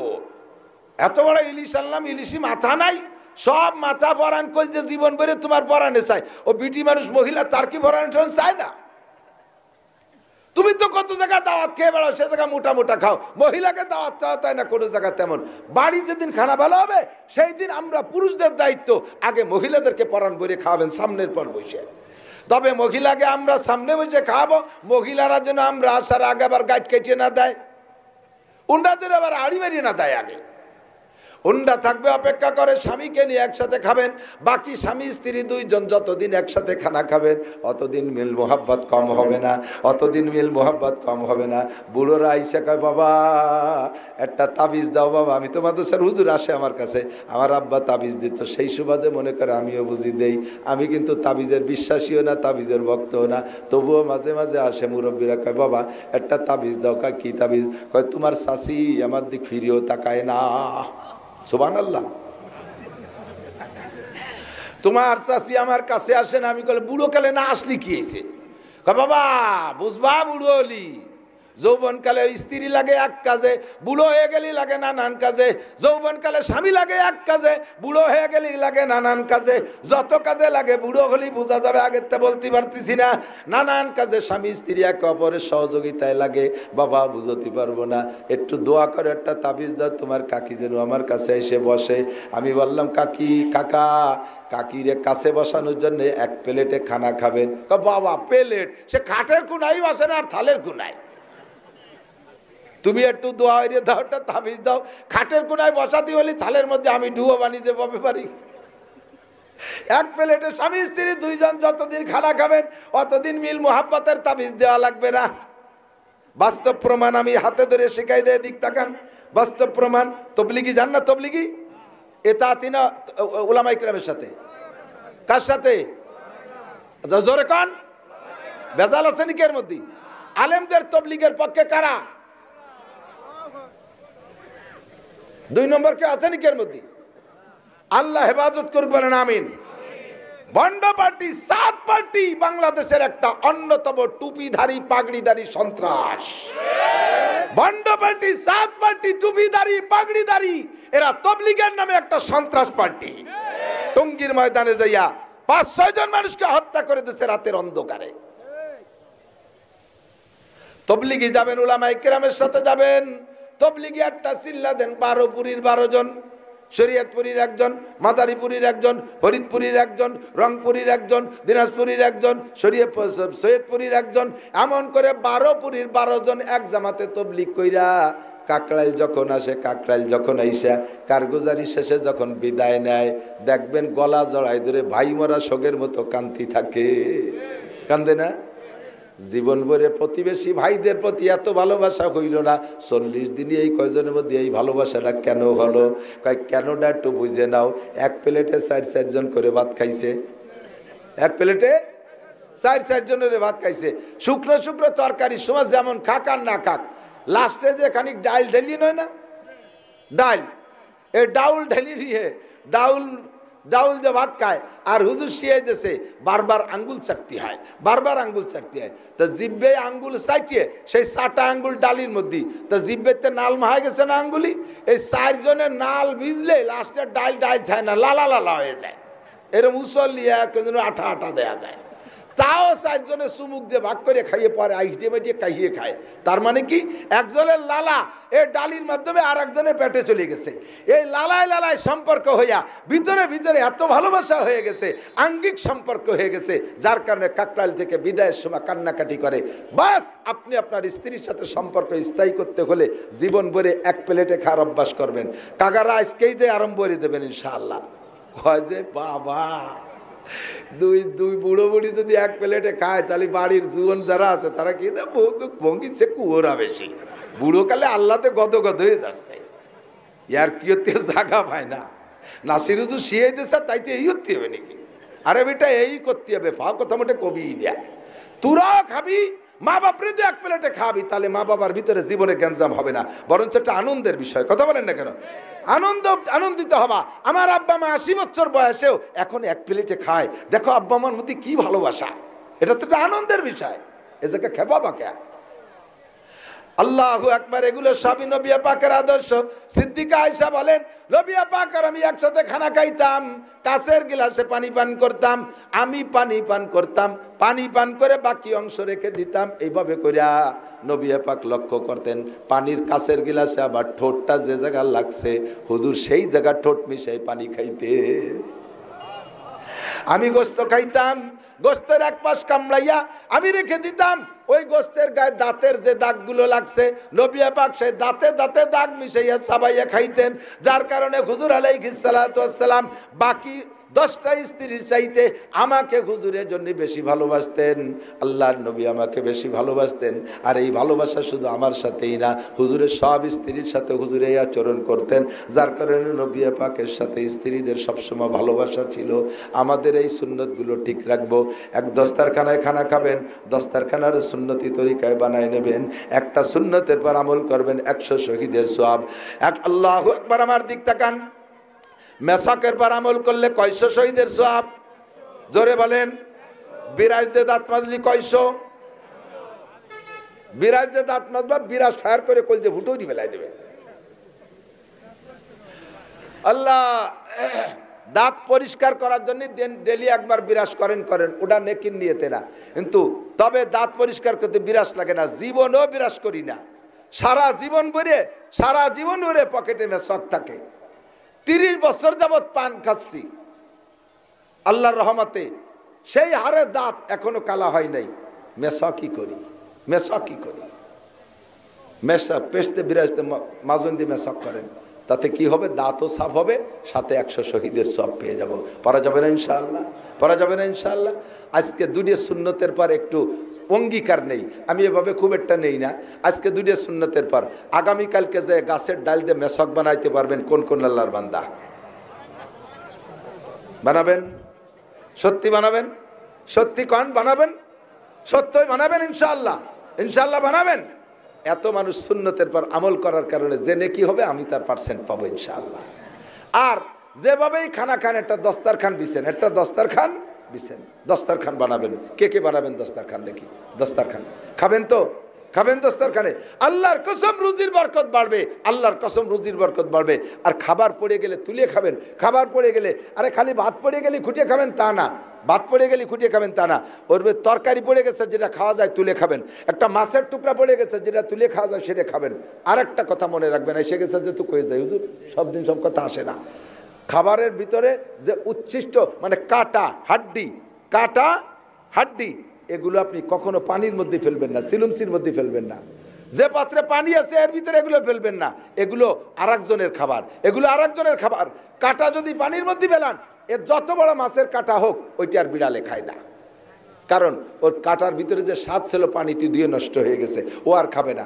হাড্ডি খায় কুত্তায়, হাড্ডিরে যদি পানির মধ্যে ফেলান দেখবেন যে কুত্তায় ওই ভিজে হাড্ডি আর চাটবে না, কোনোদিনে খাবে না, ওটা তো আরেকজনের খাবার। এটা ফেলাই দেওয়ার সময় বলবেন ফি সাবিলিল্লাহ, এই করে ফেলে দেবেন, কুত্তো খাবে, বিড়ালে খাবে, আপনি নেকি পাবেন। ভালো করে মনে রাখেন, এক যুবক স্বপ্নে দেখে, আমার দিক, এক যুবক স্বপ্নে দেখে ওর আব্বা মারা গেছে, ওর আব্বা মারা গেছে, তো আব্বা জান্নাতের ভিতরে তরমুজ খাচ্ছে, জান্নাতি তরমুজ, বলেন না সুবহানাল্লাহ।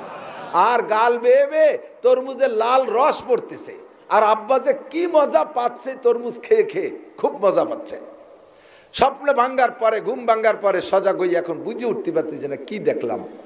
তো স্বপ্নের তাবির জাননেওয়ালা হযরত মাওলানা ইয়াকুব নানুতুবি রহমাতুল্লাহ আলাইহি অথবা ওই সাইজের একজন বুজুর্গ ওটা স্বপ্নের ব্যাখ্যা দিতে পারে।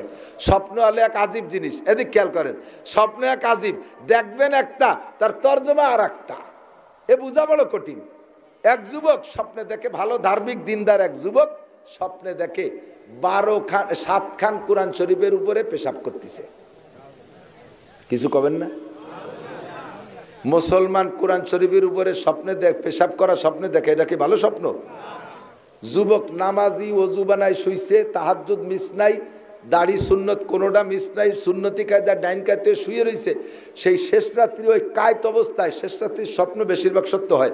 তো এই স্বপ্ন ও জীবনও মিথ্যে কথা বলে না, সে স্বপ্নে দেখে 7 খান কোরআন শরীফের উপরে পেশাব করতেছে, এটাও ও সজাগ হয়ে গেছে, মানে জাকি মারি যে কি দেখলাম, কি কাফের হয়ে গেলাম নাকি। এখন ফজর পর্যন্ত তাহাজ্জুদ পড়ে ফজর পর্যন্ত কান্নাকাটি করিয়া মসজিদের ইমাম সাহেবের কাছে যাই বলতেছে, হুজুর এই কি স্বপ্নে দেখলাম, আমি এত আমল করে শুই তারপরে বেঈমান হয়ে গেলাম নাকি। তো ইমাম সাহেব কাছে, বাবা আমি বুঝিনি, এ স্বপ্নের ব্যাখ্যা বুঝিনি, দেওবান্দে চলে যাও, ইয়াকুব নানুতুবি রহমাতুল্লাহ আলাইহি উনি স্বপ্নের ব্যাখ্যা জানে। তো ওই যুবক যাইয়া ইয়াকুব নানুতুবিকে বলতেছে, হুজুর আমি কাফের হয়ে গেছি, আমি বেঈমান হয়ে গেছি, আল্লাহ আমার জাহান্নামে দেবে নাকি জানি না, আমি 7 খান কোরআন শরীফের উপরে স্বপ্নে দেই যে পেশাব করতেছি। হুজুর জড়াই ধরি কয়, বাবা তুই কি কি আমল করিস? কদি এত দামি স্বপ্ন কিভাবে দেখলি? তুই কি সত্যি স্বপ্নে দেখছিস না সজাগ হয়ে দেখছিস? সত্যি কথা কদি, এত দামি স্বপ্ন কিভাবে দেখলি? আমি এত আমল করি, এরকম একটা স্বপ্ন কোনোদিন দেখলাম না। যুবক কয়, হুজুর কি কর? আমি কোরআন শরীফের বার পেশাব করছি, এ আবার দামি হয় কি রে? কয় যে তুই তর্জমা তো জানিস না, স্বপ্ন কি জানিস? তুই বিয়ে করছিস? কয় না। তো তুই বিয়ে করবি, বউটা হবে ধার্মিক, বউটা হবে তোর ঔরসের মাধ্যমে, স্ত্রীর গর্ভের মাধ্যমে আল্লাহ তাআলা তোরে 7টা পুত্র সন্তান দেবে, 7টাই হাফেজ ও আলেম হবে, তুই তাই দেখছিস। কি আজীব খেলা! তোর ঔরসে 7টা পুত্র সন্তান বের হবে, তুই তাই 7টা কোরআন শরীফের পর পেশাব দেখছিস।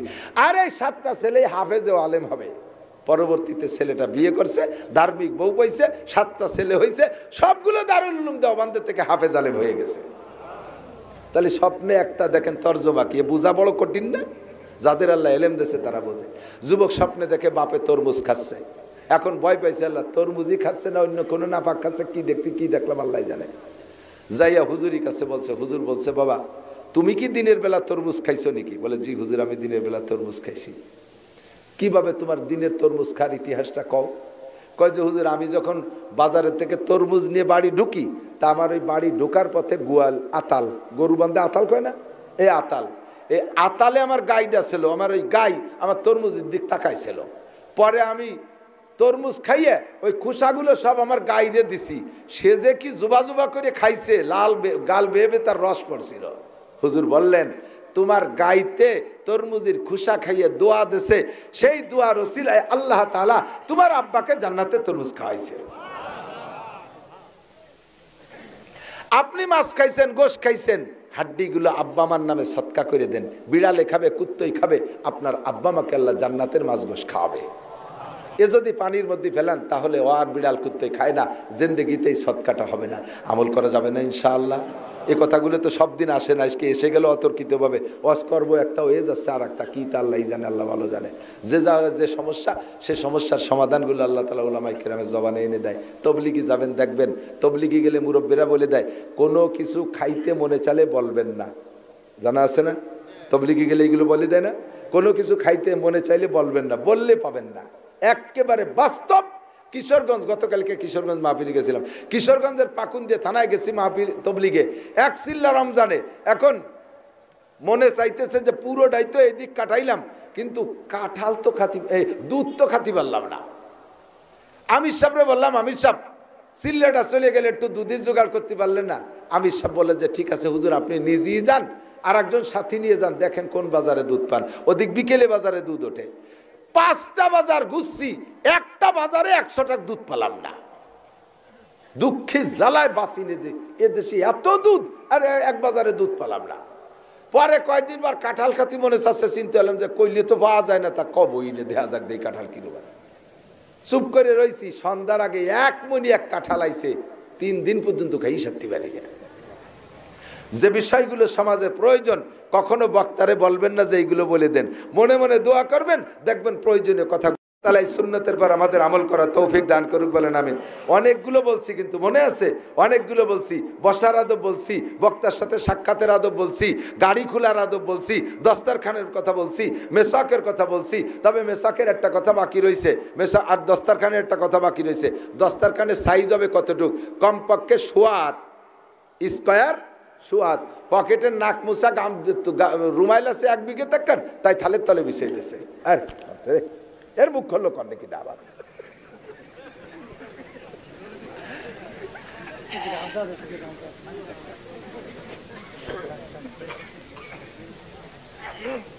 এটা দস্তারখান না, বানায় নেবেন স্কোয়ার, সোয়াত সোয়াত। লাল হইলে আরো ভালো, তাহলে জোল টোল পড়লে ময়লা দেখা যায় না, সাদা না, লাল লাল বা হলুদ বানাবেন দস্তারখান। এলো দস্তারখানের মাপ। আর মেসাকের একটা মাপ আছে। মেসাক সকালবেলা ঘুমেতে উঠে বাগানে যাই, আষ্টাইল বাগান করে কি, এই আষ্টাইল গাছে একটা গাছ সহ উঠইয়ে ডলতি তার হয়েছে, কেমন পুরো বাগান ধরিয়ে নাচ আসছে।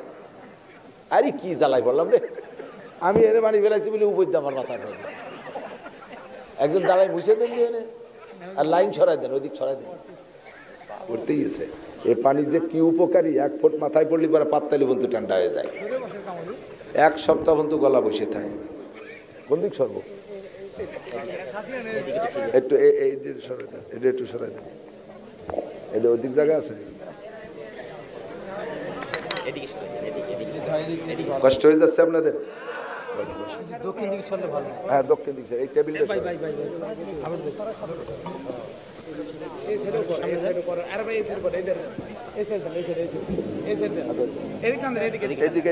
দক্ষিণ কোন দিক? আরে সামনের দিকে আগে, সামনের দিকে হয়েছে। আল্লাহুম্মা সাল্লি আলা মুহাম্মদ। মেসাকের সুন্নত আমার দিক তাকান। প্রত্যেকের বিঘেত, এইটা ছোট বিঘেত, বানানোর সময় এই বিঘেতের 1 বিঘেত কট্টুক, একটু উঁচু করে দেখান তো, কট্টুক এই বিঘেত। শাহাদত আঙ্গুলের মাথাতে বৃদ্ধাঙ্গুলের মাথা 1 বিঘেত, ঠিক আছে। আর মোটা হবে আপনার হাতের কেনি আঙ্গুলের এই সাইজ। বানানোর সময় পরে শুয়ে কাবু হয়ে গেলে সেটা ভিন্ন কথা, কিন্তু বানানোর সময় সাইজ। আর তিক্ত গাছের মেশাক হলে আপনার পেট দাঁত সব দিক দিয়ে উপকারী, এই সাইজ। আর ব্যবহারের সুন্নত, ডাইন পাশতে এইভাবে খাড়াভাবে ডলতি ডলতি বাম দিক, আবার ডাইন পাশতে ডলতি ডলতি বাম দিক, আবার ডাইন পাশতে ডলতি ডলতি বাম দিক, এভাবে 3 বার করার সুন্নত। তারপরে আপনি অধিক করেন, কিন্তু বেজোড় করতে পারলে আরেক সুন্নত হবে। প্রত্যেকটা সুন্নতের ভিতরে, সুন্নতের মধ্যে অনেক সুন্নত আছে। আল্লাহ তাআলা আমাদের আমল করা তৌফিক দান করে। সবাই বলি আমিন, সবাই বলি আমিন। আল্লাহ, দুনিয়ায় মানুষ আসার পরে, আসার আগের থেকেই আমাদের পিছনে শত্রু লেগে আছে না নাই? শত্রুর নাম কি? মিস্টার ইবলিস। কি বলেন একটু? খালি ইবলিস না, মিস্টার ইবলিস। দুনিয়াটারে জ্বালাই কাছে মিস্টাররা। হজরতরা খুব একটা জ্বালাচ্ছে না, মিস্টাররা জ্বালাচ্ছে। মিস্টাররা যদি ধর্মের মধ্যে ঢোকে, তাহলে সে ধর্মরেও শেষ করে দেয়। মিস্টাররা ধর্মের মধ্যে ঢুকে, দেখেন এক মিস্টার ডক্টর জাকির নায়েক টেলিভিশনে আইসা ওয়াজ কইরা হাজার হাজার যুবকদেরকে নষ্ট করে ফেলাইছে। মনে করে যে ডক্টর জাকির নায়েকের চেয়ে বড় আলেম নাই। সে যা বলে, আরে কপাল, কিসি তুমি হুজুর, তুমি তো ভাষাই জানো না, গ্রাম্য বাংলায় কথা কও। সে ইংরেজি, অঙ্ক, তারপরে কি কয় আরো বিভিন্ন ভাষা, তৌরাত, জবুর, ইনজিল, কুরআন সব যে ঢেলি দিয়ে পড়ে। আরে দোস্ত, মনে রাখবেন নবী পাক বলেছেন, উনজুর ইলা মান ক্বাল ওয়ালা তানজুর ইলা মা ক্বাল। ওলামা ইকরামের কাছে শুনে দেখেন যদি মিথ্যে কথা বলি। নবী পাক বলেছেন, উনজুর ইলা মান ক্বাল ওয়ালা তানজুর ইলা মা ক্বাল। কি বলল তা আগে দেখো না, তা আগে শুনো না। কে বলল তাকে আগে দেখো, কে বলল তাকে আগে দেখো। বলনেওয়ালার ভিতরে যদি সুন্নতের আমল না থাকে, বলা অনুযায়ী আমল না থাকে, ওই বলনেওয়ালার বলা যত সুন্দর হয়, ওর কথার ভিতরে হিদায়েত নাই। আরে বাহ্যিকভাবে ভালো দেখলেও আন্ডারগ্রাউন্ডে তার মধ্যে অনেক ক্ষতি আছে। 100-র উপরে মিথ্যা মাসলা, ভুল মাসালা বলেছে ডক্টর জাকির নায়েক, 100-র উপরে। এইটা ধরার যোগ্যতা আপনার নাই। আপনি তো দেখতেছেন হিন্দু কালেমা পড়ে মুসলমান হয়ে যাচ্ছে, কাফেররা তার কাছে ঠইকে যাচ্ছে। এই ঠকাচিতা বড় কথা না, ভিতরে ভিতরে 1 নম্বর মাল আমার দিক, 2 নম্বর মাল যদি প্রোডাকশন দিতে হয়, 2 নম্বর মাল নিয়ে যদি মার্কেটে ব্যবসা করতে হয়, তাহলে আগে প্রোডাকশন দিতে হবে 1 নম্বর মাল। কোনো কোম্পানি টিকে যাইতে হলে আগে 1 নম্বর মালের প্রোডাকশন দিতে হবে। আর 1 নম্বর মালে ব্যবসা নাই, 1 নম্বর মালে ব্যবসা নাই। তবে ধৈর্যই যদি ইন্ডাস্ট্রি থেকে 2 নম্বর মাল প্রোডাকশন দেয়, ওই ইন্ডাস্ট্রিজ কোনো দিনও সফল হতে পারবে না। আগে 1 নম্বর মাল দিতে হবে। যখন মার্কেট পেয়ে যাবে, এরপরে 2 নম্বর, 6 নম্বর, 14 নম্বর দিলেও ওই তালে তালে চলতে তালে থাকবে। যেমন আরএফএল, আরএফএল একটা প্রসিদ্ধ নাম প্লাস্টিকের জগতে। আরএফএল প্রথম সবচেয়ে ভালো মাল প্রোডাকশন দিয়েছে। এখন আরএফএলে অনেক নিচু মানের মাল, তার চাইতে বাংলাদেশি অনেক কোম্পানি ভালো ভালো প্লাস্টিক উৎপাদন করতেছে। কথা বলেন ঠিক ঠিক না? ভালো ভালো মাল তৈরি হচ্ছে, কিন্তু মানুষে আরএফএলের নামে যাইয়ে আরএফএল বদনা দাও, আরএফএল চেয়ার দাও, আরএফএল এটা দাও ওটা দাও, অথচ আরএফএলের সে ভালো মাল আছে। এখন আরএফএল আলাদা 14 নম্বর মাল দিয়ে ব্যবসা করে খাইয়ে যাচ্ছে। এইটাই হলো ব্যবসার সিস্টেম। এহুদ নাসারাদের চক্রান্তে টেলিভিশনের জগতে আইসা ধর্মের ভিতরে ঢুইকা বহুত জনে এরকম 2 নম্বরই করতেছে। আপনারও তো সব ভক্ত হয়ে গেছেন। আল্লাহু আকবার, সাবধান থাকবেন। শয়তান 2 প্রকার, মিনাল জিন্নাতে ওয়ান নাস, জিন শয়তান আর ইনসান শয়তান, মানুষ শয়তান। জিন শয়তানও যেমন ক্ষতি করে, মানুষ শয়তানও এরকম ক্ষতিকারক। আল্লাহর কাছে সবসময় দোয়া করবেন।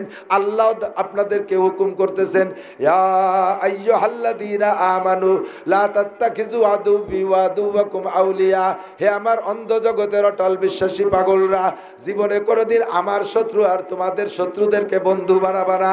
আমার শত্রু তোমাদের শত্রুরে বন্ধু বানাবা না। তোমাদের শত্রু শয়তান তোমাদেরকে জান্নাত থেকে বের করে দিয়েছে, তোমাদেরকে জান্নাত থেকে বের করে দিয়েছে। জোরে বলেন কে? আমরা ছিলাম জান্নাতে। কোন জায়গা ছিলাম? জান্নাতে ছিলাম। আব্বাজি আদম আলাইহিস সালাম, মা হাওয়া আলাইহিস সালাম যদি জান্নাতে থাকতেন, তাহলে আমাদের সকলের জন্ম হতো জান্নাতে। ওই 2 জনে বের করছে, মানে আমাদেরকে জান্নাত থেকে বের করে দিয়েছে। তাহলে শয়তান আমাদের চিরশত্রু, আমাদেরকে জান্নাত থেকে বের করছে। আর আল্লাহ কয় মানব জাতি আমার শত্রু, মানুষের মধ্যে আছে আমার শত্রু। আমি আল্লাহর শত্রু মানুষ। আরে আমার পদ নিয়ে কাড়াকাড়ি করছে নমরুদ, এটা মানুষ, কাজেই নমরুদ আমার শত্রু। আমার পদ নিয়ে কাড়াকাড়ি করছে ফেরাউন, খোদাই দাবি করেছে, এই ফেরাউন আমার শত্রু।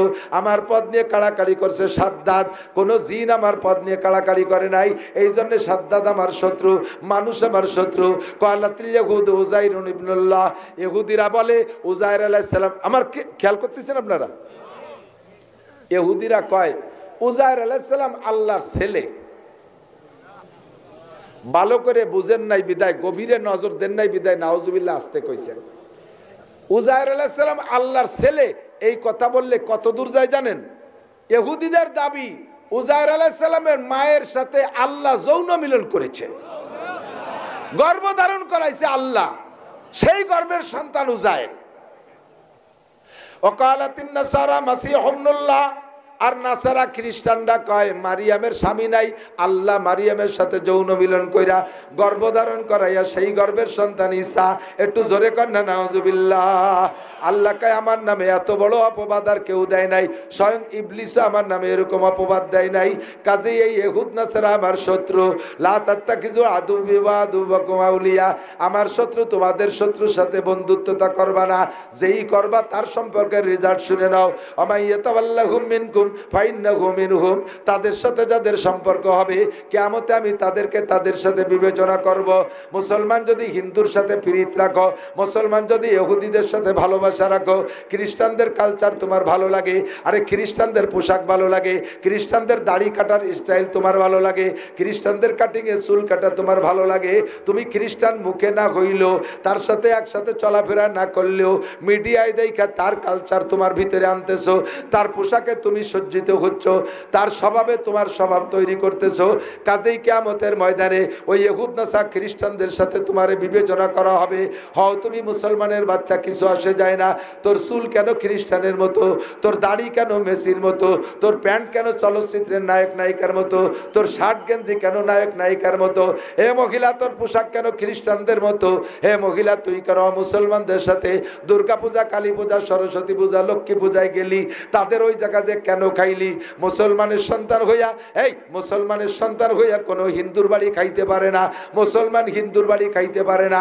মুসলমানের যদি মুসলমানিত্ব স্বভাব থাকে, হিন্দুর দোকানের মিষ্টি খাইতে পারে না। গত বছর আমি এক হিন্দু মিষ্টির দোকানদারের লাইভ সরাসরি শুনেছি। সে বলে, আমি এক বছরে মিষ্টির দোকানের মাধ্যমে মুসলমানদেরকে 20 কেজি গরুর পেশাব খাওয়াইছি। ময়রার নিজের মুখে লাইভ আমি শুনেছি, মুসলমানদেরকে এক বছরে 20 কেজি গোচনা মিষ্টির মাধ্যমে খাওয়াইছি। মুসলমান, একটু কম খারাপ মিষ্টি খাও, একটু ভিতরে বিসিয়ালা শক্ত মিষ্টি খাও, তানাবালি গুড় খাও, তবুও হিন্দুর দোকানের মিষ্টি খাইও না। আর প্রতিবেশী হিন্দু, তাকে বাড়ি দাওয়াতও খায় মুসলমান। এরকম মুসলমান আছে না নাই? হ্যাঁ আছে। তোমার বাড়ি কি কোনোদিন কুরবানির সময় তার একটু গরুর গোশত খাতে পারছো? সে যে গোশত তোমারে খাইছে, বিসমিল্লাহ কয়ে জবাই দিয়েছে না রাম কয়ে জবাই দিয়েছে? কয় যে হুজুর দেখিয়ে জবাই করাইছি। হুজুর দেখে জবাই করালি, তোমার বাড়ি রান্না করছো কারে দিয়ে রান্না করছো? তার অজু গোসল পায় পরিষ্কার কি? এক কথায় ওই বাড়ি কোনো মুসলমান খানা খাইতে পারে না। পীড়িত সম্পর্ক ভালো, সব ঠিক আছে, কিন্তু এই সব জায়গা পরিহার করে চলবেন। তাদের উপাসনালয়ে টাকা দেবেন না, তাদের ধর্মীয় কোনো অনুষ্ঠানে চাঁদা দেবেন না, তাদের ধর্মীয় প্রতিষ্ঠানে চাঁদা দেবেন না, এবং তাদের সাথে একসাথে খানা খাবেন না, তাদের রান্না করা খানা খাবেন না। তাদের সাথে কেনা বেচার সম্পর্ক আছে, ব্যবসা বাণিজ্য সম্পর্ক আছে, তাও সাধ্য অনুযায়ী পরিহার করেন। আপনি কেন এত পীড়িত করবেন? খবর নেন তো ইন্ডিয়ার হিন্দুরা, ইন্ডিয়ার মন্ত্রীরা, এমপিরা ঘোষণা দিয়ে দিয়েছে, মুসলমানদের কাছে জমি বন্ধক দিবা না, মুসলমানদেরকে জমি বর্গাও দিবা না, মুসলমান কিষেনকে তোমার মাঠে, কামলাকে তোমার মাঠে নিবা না, মুসলমানদের দোকানে কিনা বেচা করবা না, মুসলমান কর্মচারী হোটেলে ছিল, অফিসে ছিল, সবগুলোকে বের করে দিয়েছে, দোকানের থেকে বের করে দিয়েছে। তারা যদি এই আচরণ করে, আমার বাংলাদেশে এত গণপ্রীতির দরকার কি? কথা কন না কেন? আমার কোনো প্রীতির দরকার আছে? অত প্রীতির কোনো দরকার? তারা আমার মুসলমানদেরকে মসজিদ থেকে লাঠি দিয়ে পিটে বের করে, আর আমি তার বাড়ি যাব দাওয়াত খাতি। এই প্রীতির দরকার নাই। লাকুম দীনুকুম ওয়ালিয়া দিন। আমি বলবো, হ্যাঁ হিন্দু ভাই তোমার বাড়ি খাইতে পারি, তাহলে তুমি কুরবানির সময় আমার বাড়ি এসে গরুর গোশত খাতে যাবে। দেখবেন সেই সময় কবে যে হ্যাঁ এবার আসবো দাওয়াত নিয়ে। 10-12 দিন আগে, আরে দাদা কি যে ইচ্ছে ছিল, এবার তোর সাথে গরুর গোশত খাবো, রুজিতি না থাকলে ভগবান রুজিতি লেখে নাই। কি হয়েছে? কয় বাবাই যে ভিসা করে নিয়েছে, মাঝে দিদিরে বিয়ে দিছি ইন্ডিয়া, সেই জায়গা আমার জাতি হবে, দিদির জন্য এইগুলো কিনছে, সেই জায়গা জাতি হবে। উদ্দেশ্য বোঝো? মানে তোমার বাড়ি গরুর গোশত খাতি আসবে না, সেই জন্য সে ভিসা নিয়ে চলে গেছে। তুমি বলে দিছো সপ্তাহখানিকের মধ্যে চলে আসিস। কয় না দাদা 3 মাসের ভিসার মেয়াদ শেষ না হলে আসবো না। তার মানে কি? তোর বাড়ির দ্বারে গরুর গোশতের গন্ধ থাকতে সে আসবে না। আর তুমি হিন্দু বাড়ি যাইয়া, পুজোর পরে হিন্দু বাড়ি যাইয়া লাড্ডু খাও। নাড়ু কি কয়? নাড়ু খায় না? নাড়ু খায়। হ্যাঁ, বৌদি নাড়ু দেশে উড়িয়ে খুশি। মুসলমান মহিলাদের ভিতরে এই দরদ নাই। হিন্দু বৌদিদের কলিজা পাহাড়ের মতো একটা কলিজা, আকাশ জোড়া কলিজা, খালি মুখে আসতে নাড়ু খাওয়াইছে। তুই ওই বাড়িতে নাড়ু খাইছিস, বৌদি সকালবেলা শুয়োরের গোশত করছে না, জল খাসি কাটছে, তার ঠিক কি? সেই আদ্যে রক্ত মাহানু যে আদ্যে নাড়ু বানাইয়ে তাই তোরে দেশে তুই জম্মের খাইছিস। ওয়ানা খাইয়ে মাদ্রাসায় আসিস, আমরা মাটি দিয়ে কুলুকির ডেলা বানাই তুইছি, ওর 3টে খাইয়ে 1 গ্লাস পানি খেয়ে চলে যাইস। আর কি কব আমি খুঁজে পাচ্ছি না। আল্লাহ হেফাজত করুক, বলেন আমিন। লা তাত্তাখিযু আদুবি ওয়া আদুবাকুম আউলিয়া। শয়তান আমাদের দোস্ত না দুশমন? আল্লাহ শয়তান আমাদেরকে দিয়ে গুনাহ করাবে, এটা আল্লাহ জানে। এটা আল্লাহ পাক আমাদেরকে জান্নাতে দেবেন, এজন্য জান্নাত সৃষ্টি করেছেন। এর কারণে আল্লাহ পাক বলেন, শয়তানে তোমাদেরকে দিয়ে গুনাহ করাবে। গুনার ক্লাসিফিকেশন 2টা, কবিরা আর সগীরা। আল্লাহ পাক দায়িত্ব নিয়েছেন, আমি সগীরা গুনার দায়িত্ব নিলাম, আল্লাহ নিয়েছে সগীরা গুনার দায়িত্ব। আর আমারে আপনার দেশে কবিরা গুনার দায়িত্ব। কি গুনাহ? আল্লাহ কয়, ইন তাজতানিবু কাবাইরা মা তুনহাউনা আনহু নুকাফির আনকুম সাইয়্যাতিকুম। ও বান্দা, তুমি যদি তোমার যোগ্যতা বলে কবিরা গুনাহ থেকে বাঁচতে পারো, তোমার যোগ্যতা বলে কবিরা গুনাহ থেকে বাঁচতে পারো, নুকাফির আনকুম সাইয়্যাতিকুম, তোমার জীবনে যত সগীরা গুনাহ হবে এর একটা থেকেও তওবা করা লাগবে না, বিনা তওবায় আমি আল্লাহ সমস্ত সগীরা গুনাহ মাফ করে দেব। বলবেন না সুবহানাল্লাহ? আমি বললাম আল্লাহ তুমি কবিরা গুনার দায়িত্ব নাও, সগীরাটা আমাকে দায়িত্ব ছেড়ে দাও। বড়গুলো আমাকে দায়িত্ব দিলে আর ছোটটা তুমি নিলে তো হয় না। আল্লাহ কয় গুনাহ তো গুনাই, সগীরা গুনায় 7000 বছর জাহান্নাম, কবিরা গুনায় 7000 বছর জাহান্নাম। বাকি সগীরা গুনার দায়িত্ব তোরে দিলি তুই বাঁচতে পারবি না। কবিরা গুনার দায়িত্ব এজন্য দিছি, কবিরা মানে বড়, বড়ডারে দেখা যায়, বড়ডারে একটা 4 হাত লম্বা একটা গুক্কু সাপে যদি আপনার কামড় দিতে যায় ফনা তোলে না? ফনা ছাড়া কিন্তু বিষাক্ত সাপে দংশন করতে পারে না, ফনা তোলে। তা সাপটা যদি বড় হয় ফনাটা বড় হয়, আর কামড় দেওয়ার আগে ফস করে একটা শব্দ করে, তাহলে সাপটা বড় হলেই পারা তারে দেখা যায়, ফনাটা বড় হয় দেখা যায়, ফসটা জোরে হয় কানে শোনা যায়, ইচ্ছা করলে লাভ দিয়ে জাম করে সরিয়ে যাওয়া যায়, ঠিক কিনা? আর ছোট একটুক একটা গুক্কু সাপের বাচ্চা, কেউটো সাপের বাচ্চা, ওই ছোট সাপে কামড়ালি তো মানুষ মরে না? হ্যাঁ মরে, মরে না? মরে না। সগীরে সাপ হতে কি হবে? সগীরে সাপ, ছোট সাপ মরে, মরে। তাই ছোট সাপ এ রাতের থেকে বাঁচা কিন্তু ভারী কঠিন। ও মুজার মধ্যে যে ঢুকে বসে রয়েছে আপনি জানেন না, জুতার মধ্যে ঢুকে বসে রয়েছে জানেন না, ভরিয়ে দিয়েছেন জুতোর ভিতরে পা মারিয়ে দিয়েছে, জাইঙ্গের মধ্যে পেঁচায় রয়েছে ভরিয়ে ফেলাইছেন জাগা মতো মারিয়ে দিয়েছে, বালিশির তলে যে বসে রয়েছে কানের দ্বারে হুশ করে মারিয়ে দিয়েছে, ওর টুকটা দেহাও যায় না, তার হুশও নাই, তার ভনাও নাই, আবার কামড় দিলি মরে, আবার কামড় দিলি মরে। তাহলে বলেন বড় সাপের থেকে বাচ্চা সহজ না ছোট সাপের থেকে? ছোট সাপের থেকে বাচ্চা সহজ না বড় সাপের থেকে? বড় সাপের থেকে বাচ্চা সহজ, দেখে লাভ দিয়ে জাম করে সরে যেতে পারো, ছোট্টার তো দেখাই যায় না। এই জন্য আল্লাহ বলেন কবিরা গুনাহ দেখা যায়, কবিরা গুনাহ দেখা যায়, তুমি ইচ্ছা করলে জাম করে সরে যেতে পারবা, কিন্তু সগীরা গুনাহ টের পাওয়া যায় না, কোন ফাঁকে ফাঁকে পেছে পেছে হয়ে যায়। আবার শাস্তি কিন্তু একই, দুইয়ে সাপের একই বিষ, দুইয়ে সাপের একই বিষ। আল্লাহ বলেন ইনতাজতানিবু কাবাইরা মা তুনহাউনা আনহু নুকাফির আনকুম সাইয়্যাতিকুম, তোমারে কয়টা কবিরা গুনাহ চিনাই দেই, এদিক তাকান, কয়টা কবিরা গুনাহ চিনাই দেব, এই কবিরা গুনাহগুলো থেকে তুমি বাঁচো, আমি তোমার জীবনের সমস্ত সগীরা গুনাহ বিনা তওবায় ক্ষমা করে দেব। এক নম্বরে শিরিক কবিরা গুনাহ, শিরিক কবিরা গুনাহ, কোনো পীরের দরবারে মান্যত করা শিরিক, পীররে কোনো পীরের ভিতরে কোনো আলাদা ক্ষমতা আছে, এই ক্ষমতায় বিশ্বাস করা শিরকি গুনাহ। মানুষ মারা যাওয়ার পরে, পিসাব মারা যাওয়ার পরে মাজারে যাইয়া কবরে যে সে জায়গা গরু দেয়, ছাগল দেয়, আর মনে করে পীর বাবা অনেক কিছু করে দেবে, এইটা আপনি মুশরিক হয়ে গেছেন, আপনি মুশরিক হয়ে গেছেন। এই শিরকি গুনাহ আল্লাহ পাক আপনারে ক্ষমা করবে না। আল্লাহ কা ইন্নাল্লাহা লা ইয়াগফিরু আন ইউশরাকা বিহি ওয়া ইয়াগফিরু মা দুনা যালিকা লিমান ইয়াশা। শিরকি গুনাহ বাদে আর যত গুনাহ তুমি করেছো, তোমার যে কোনো ভালো কাজ দেখে আমি আল্লাহ ক্ষমা করে দিতে পারি, এই জন্য শিরকের গুনাহ করবা না। এক নম্বরে শিরিক, দুই নম্বরে কুফরি গুনাহ। কুফরি গুনাহ বোঝেন না? আমার দিক তাকান, কুফরি গুনাহ বুঝে নেন। সব নিয়ামত উপভোগ করে শকর আদায় না করার নামই কুফরি। গলা সমান খাইয়ে গ্যাড় গ্যাড় করে চলে গেলেন, জোল ভালো হয়নি, মাছ ভাজা ভালো হয়নি, ডিম খেয়েছে, বর্তা মাহাইছে না গুড়ার ডিম মাহাইছে, এই গালাগালি হতে চলে গেলেন, হয়ে গেল শকর আদায় হয়ে গেছে। আল্লাহ যা রুজিতে রাখছে তাই খাইছি। তরি তরকারিতে যদি একটু কোনোদিন রান্না খারাপ হয়ে যায়, ওই দিন বউরে প্রশংসা বেশি করবেন, আজকে যা রাঁধছো তোমার হাত চাইছে খাতি মনে চাচ্ছে, খুশি হয়ে পরের দিন ভালো রানবে। আর আজকে যদি যা রান্না করছে এ যদি বদনাম, কিরা রানছে এ আয় তোর মাথায় ডালবো, তাহলে বিটি যদি সেইরকম তেজি মহিলা কয়টা তোরটা তুই রান দেখা, শেষে কি এর বেনেন কয় বেটা। আমাকে ওই জায়গায় ভ্যান চালাই নিয়েছে জম্মের ডিলে, দুইটা মহিলারে উঠাইয়ে ও ভ্যানে নিয়ে যাচ্ছে, কদ্দূর যাওয়ার পরে এত অলস, পেটের ঘরে কি করে না, ফাঁকা মাঠের মধ্যে যাইয়ে আর ওই মাইয়ে দুটো কাছে ভাই একটু জোরে চালান, ভাই একটু জোরে চালান, ওইভাবে চালাই যাচ্ছে। বারবার ফিরিয়ে ফিরিয়ে পরে ব্যানালা নামে কয় তুরা চালা, পারবো না, ও ব্যান থেকে খানিক দূর চলে গেছে তা তুরা চালা, শেষে কয় না বাড়ি তুই যা পারিস তাই চালা। যদি তারে ভালো চালাইতে হয় তাহলে পাম্প দিতে হবে, তুই এত চালানো শিখলি কি করি, ফার্স্ট ক্লাস, তোর মধ্যে এরকম তেজি আর কেউ না, দেখবেন যে প্যাডেল আরো জোরে মারতেছে। সিস্টেমই তো জানেন না। আল্লাহ নেয়ামত যা আল্লাহ রুজিতে রাখছো তাই পাইছি, বলেন আলহামদুলিল্লাহ, বলেন আলহামদুলিল্লাহ।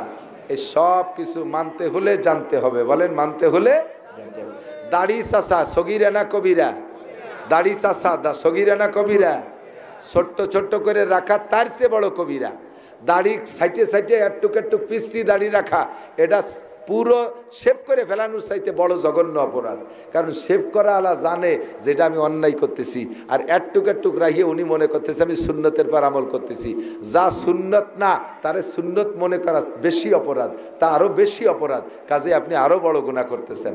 দাড়ি কাটা সাটা কবিরা গুনাহ, তারপরে মিথ্যে কথা কবিরা গুনাহ, গীবত শিকায়ত কবিরা গুনাহ, পরনিন্দা কবিরা গুনাহ, গালাগালি করা কবিরা গুনাহ, অকথ্য ভাষা ব্যবহার করা কবিরা গুনাহ, টাকনুসিয়ে কাপড় পরা কবিরা গুনাহ, নামাজ না পড়া কবিরা গুনাহ, শরীয়তের বিধিবিধান আরও যা আছে, পরের জমি দখল করা, আইল ঠেলা, তারপরে সুদ খাওয়া, ঘুষ খাওয়া, বিড়ি খাওয়া, সিগারেট খাওয়া, বেপর্দা করা, মহিলারা বোরকা পরে মুখ খোলা রাখা, মাথা খোলা রাখা, টাইট বোরকা পরা, টাইট প্যান্ট পরা, যেই প্যান্ট পরলে শরমগা লজ্জাস্থান টের পাওয়া যায়, এমন টাইট প্যান্ট পরা যেই প্যান্ট পরলে 5 থেকে 1 বিঘেত খুলে যায়, ওই প্যান্ট পরা যেভাবে লুঙ্গি পরলে নাভির নিচে চলে যায়, এই লুঙ্গি নাভির নিচে লুঙ্গি পরে প্যান্ট বেরোয় থাকা, এ সব কবিরা গুনাহ। আল্লাহ কয় তুমি কবিরা গুনাহ থেকে বাঁচো, নুকাফির আনকুম সাইয়্যাতিকুম, তোমার সমস্ত সগীরা গুনাহ আমি আল্লাহ তাআলা বিনা তওবায় ক্ষমা করে দেব। জোরে বলেন আলহামদুলিল্লাহ। আল্লাহ বড় মেহেরবান, আমাদেরকে বাঁচানোর জন্য ব্যবস্থা নিয়েছেন। আপনারা এই মাদ্রাসাটাকে অত্যন্ত ভালোবাসেন, ভালোবাসা রাখবেন। আগামী 31শে জানুয়ারি, 1-2 ফেব্রুয়ারি ওলামায়ে কেরামদের তত্ত্বাবধানে টঙ্গীর ময়দানে ইজতেমা হবে। অন্যবার না গেলেও এবার যাবেন, নিয়ত আছে ইনশাআল্লাহ। অন্যবার না গেলেও এবার যাবেন। এবার সন্ত্রাসগুলোকে একটু দেখিয়ে আসতে চাচ্ছি, সন্ত্রাস যারা করছে তাদেরকে একটু দেখিয়ে আসতে চাই। রাজি আছেন না ইনশাআল্লাহ? আল্লাহ যেন সন্ত্রাসগুলোকে বাংলার জমিনে উপযুক্ত শিক্ষণীয় বিচারের ব্যবস্থা করে দেয়, বলেন আমিন। আর এই সন্ত্রাস পার্টির হাতে তবলিগ থাকবে না, তবলিগ থাকবে ওলামায়ে কেরামের কাছে। আর পারতেছি না, গলা ব্যথা হয়ে গেছে, আর এই 2-4 ফুট মাথায় পড়ে গলা আরও বার হয়ে গেছে। আল্লাহ পাক আমাদের সব কথার পর আমল করার তৌফিক দান করুক। সুবহানাল্লাহি বিহামদি, সুবহানাল্লাহ। হুজুর আসবে? اللهم آمين. ربنا ظلمنا أنفسنا وإن لم تغفر لنا وترحمنا لنكونن من الخاسرين. ربنا فاغفر لنا ذنوبنا وكفر عنا سيئاتنا وتوفنا مع الأبرار. ربنا هب لنا من أزواجنا وذرياتنا قرة أعين واجعلنا للمتقين إماما. আয় মেহেরবান আল্লাহ, শীতের রাত্রে গভীর রাত পর্যন্ত তোমার নেককার বান্দা বান্দীদের সাথে নিয়া, ওলামায়ে কেরাম তোলাবা এজামদেরকে পাশে নিয়া, আমি মূর্খ আনপড় গুনাহগার যা পারছি বুঝেছি আলোচনা করে তোমার শাহী দরবারে ভিক্ষার দুখানা হাত তুলেছি। আমাদের জীবনের সব গুনাহ তুমি এক্ষুনি মাফ করে দাও। যত গুনার আলোচনা এখানে করেছি, এই গুনাহগুলো আমরা করে থাকি, কবিরা সগীরা সবই আমরা করি, বারবার তওবা করি, মোটে ঠিক থাকতে পারি না, শয়তানে ধোঁকা দিয়ে আবার জায়গায় নিয়ে যায়। আজকে তুমি শেষবারের মতো ক্ষমা করে দাও। আমাদের আব্বা মা, দাদা দাদি, আত্মীয় স্বজন যারা কবরে চলে গেছে, নানা নানি, শ্বশুর শাশুড়ি, উস্তাদ বর্গ, ছাত্র ছাত্র ভাইরা, মহাব্বত ও ভালোবাসার মানুষ, মহিলাদের স্বামীরা চলে গেছে, অনেক বাপ ভাইয়ের স্ত্রী চলে গেছে, সমস্ত মরহুম মুর্দা গানদের জন্য ক্ষমা চাই, তুমি মাফ করে দাও। সকলের কবর আযাব তুমি এক্ষুনি বন্ধ করে দাও। আয় আল্লাহ, আমাদের দুনিয়ায় জান মাল ইজ্জত আবরু হেফাজত করো, সুস্থতার সাথে, ইজ্জতের সাথে, প্রশস্ত হালাল রিজিকের সাথে আল্লাহ লম্বা হায়াতে তয়বা দান করো। আয় আল্লাহ, দিনের কাজ করার জন্য হায়াত চাইতেছি, জীবনের যে টাইমটা চলে গেছে কিছুই করতে পারি নাই।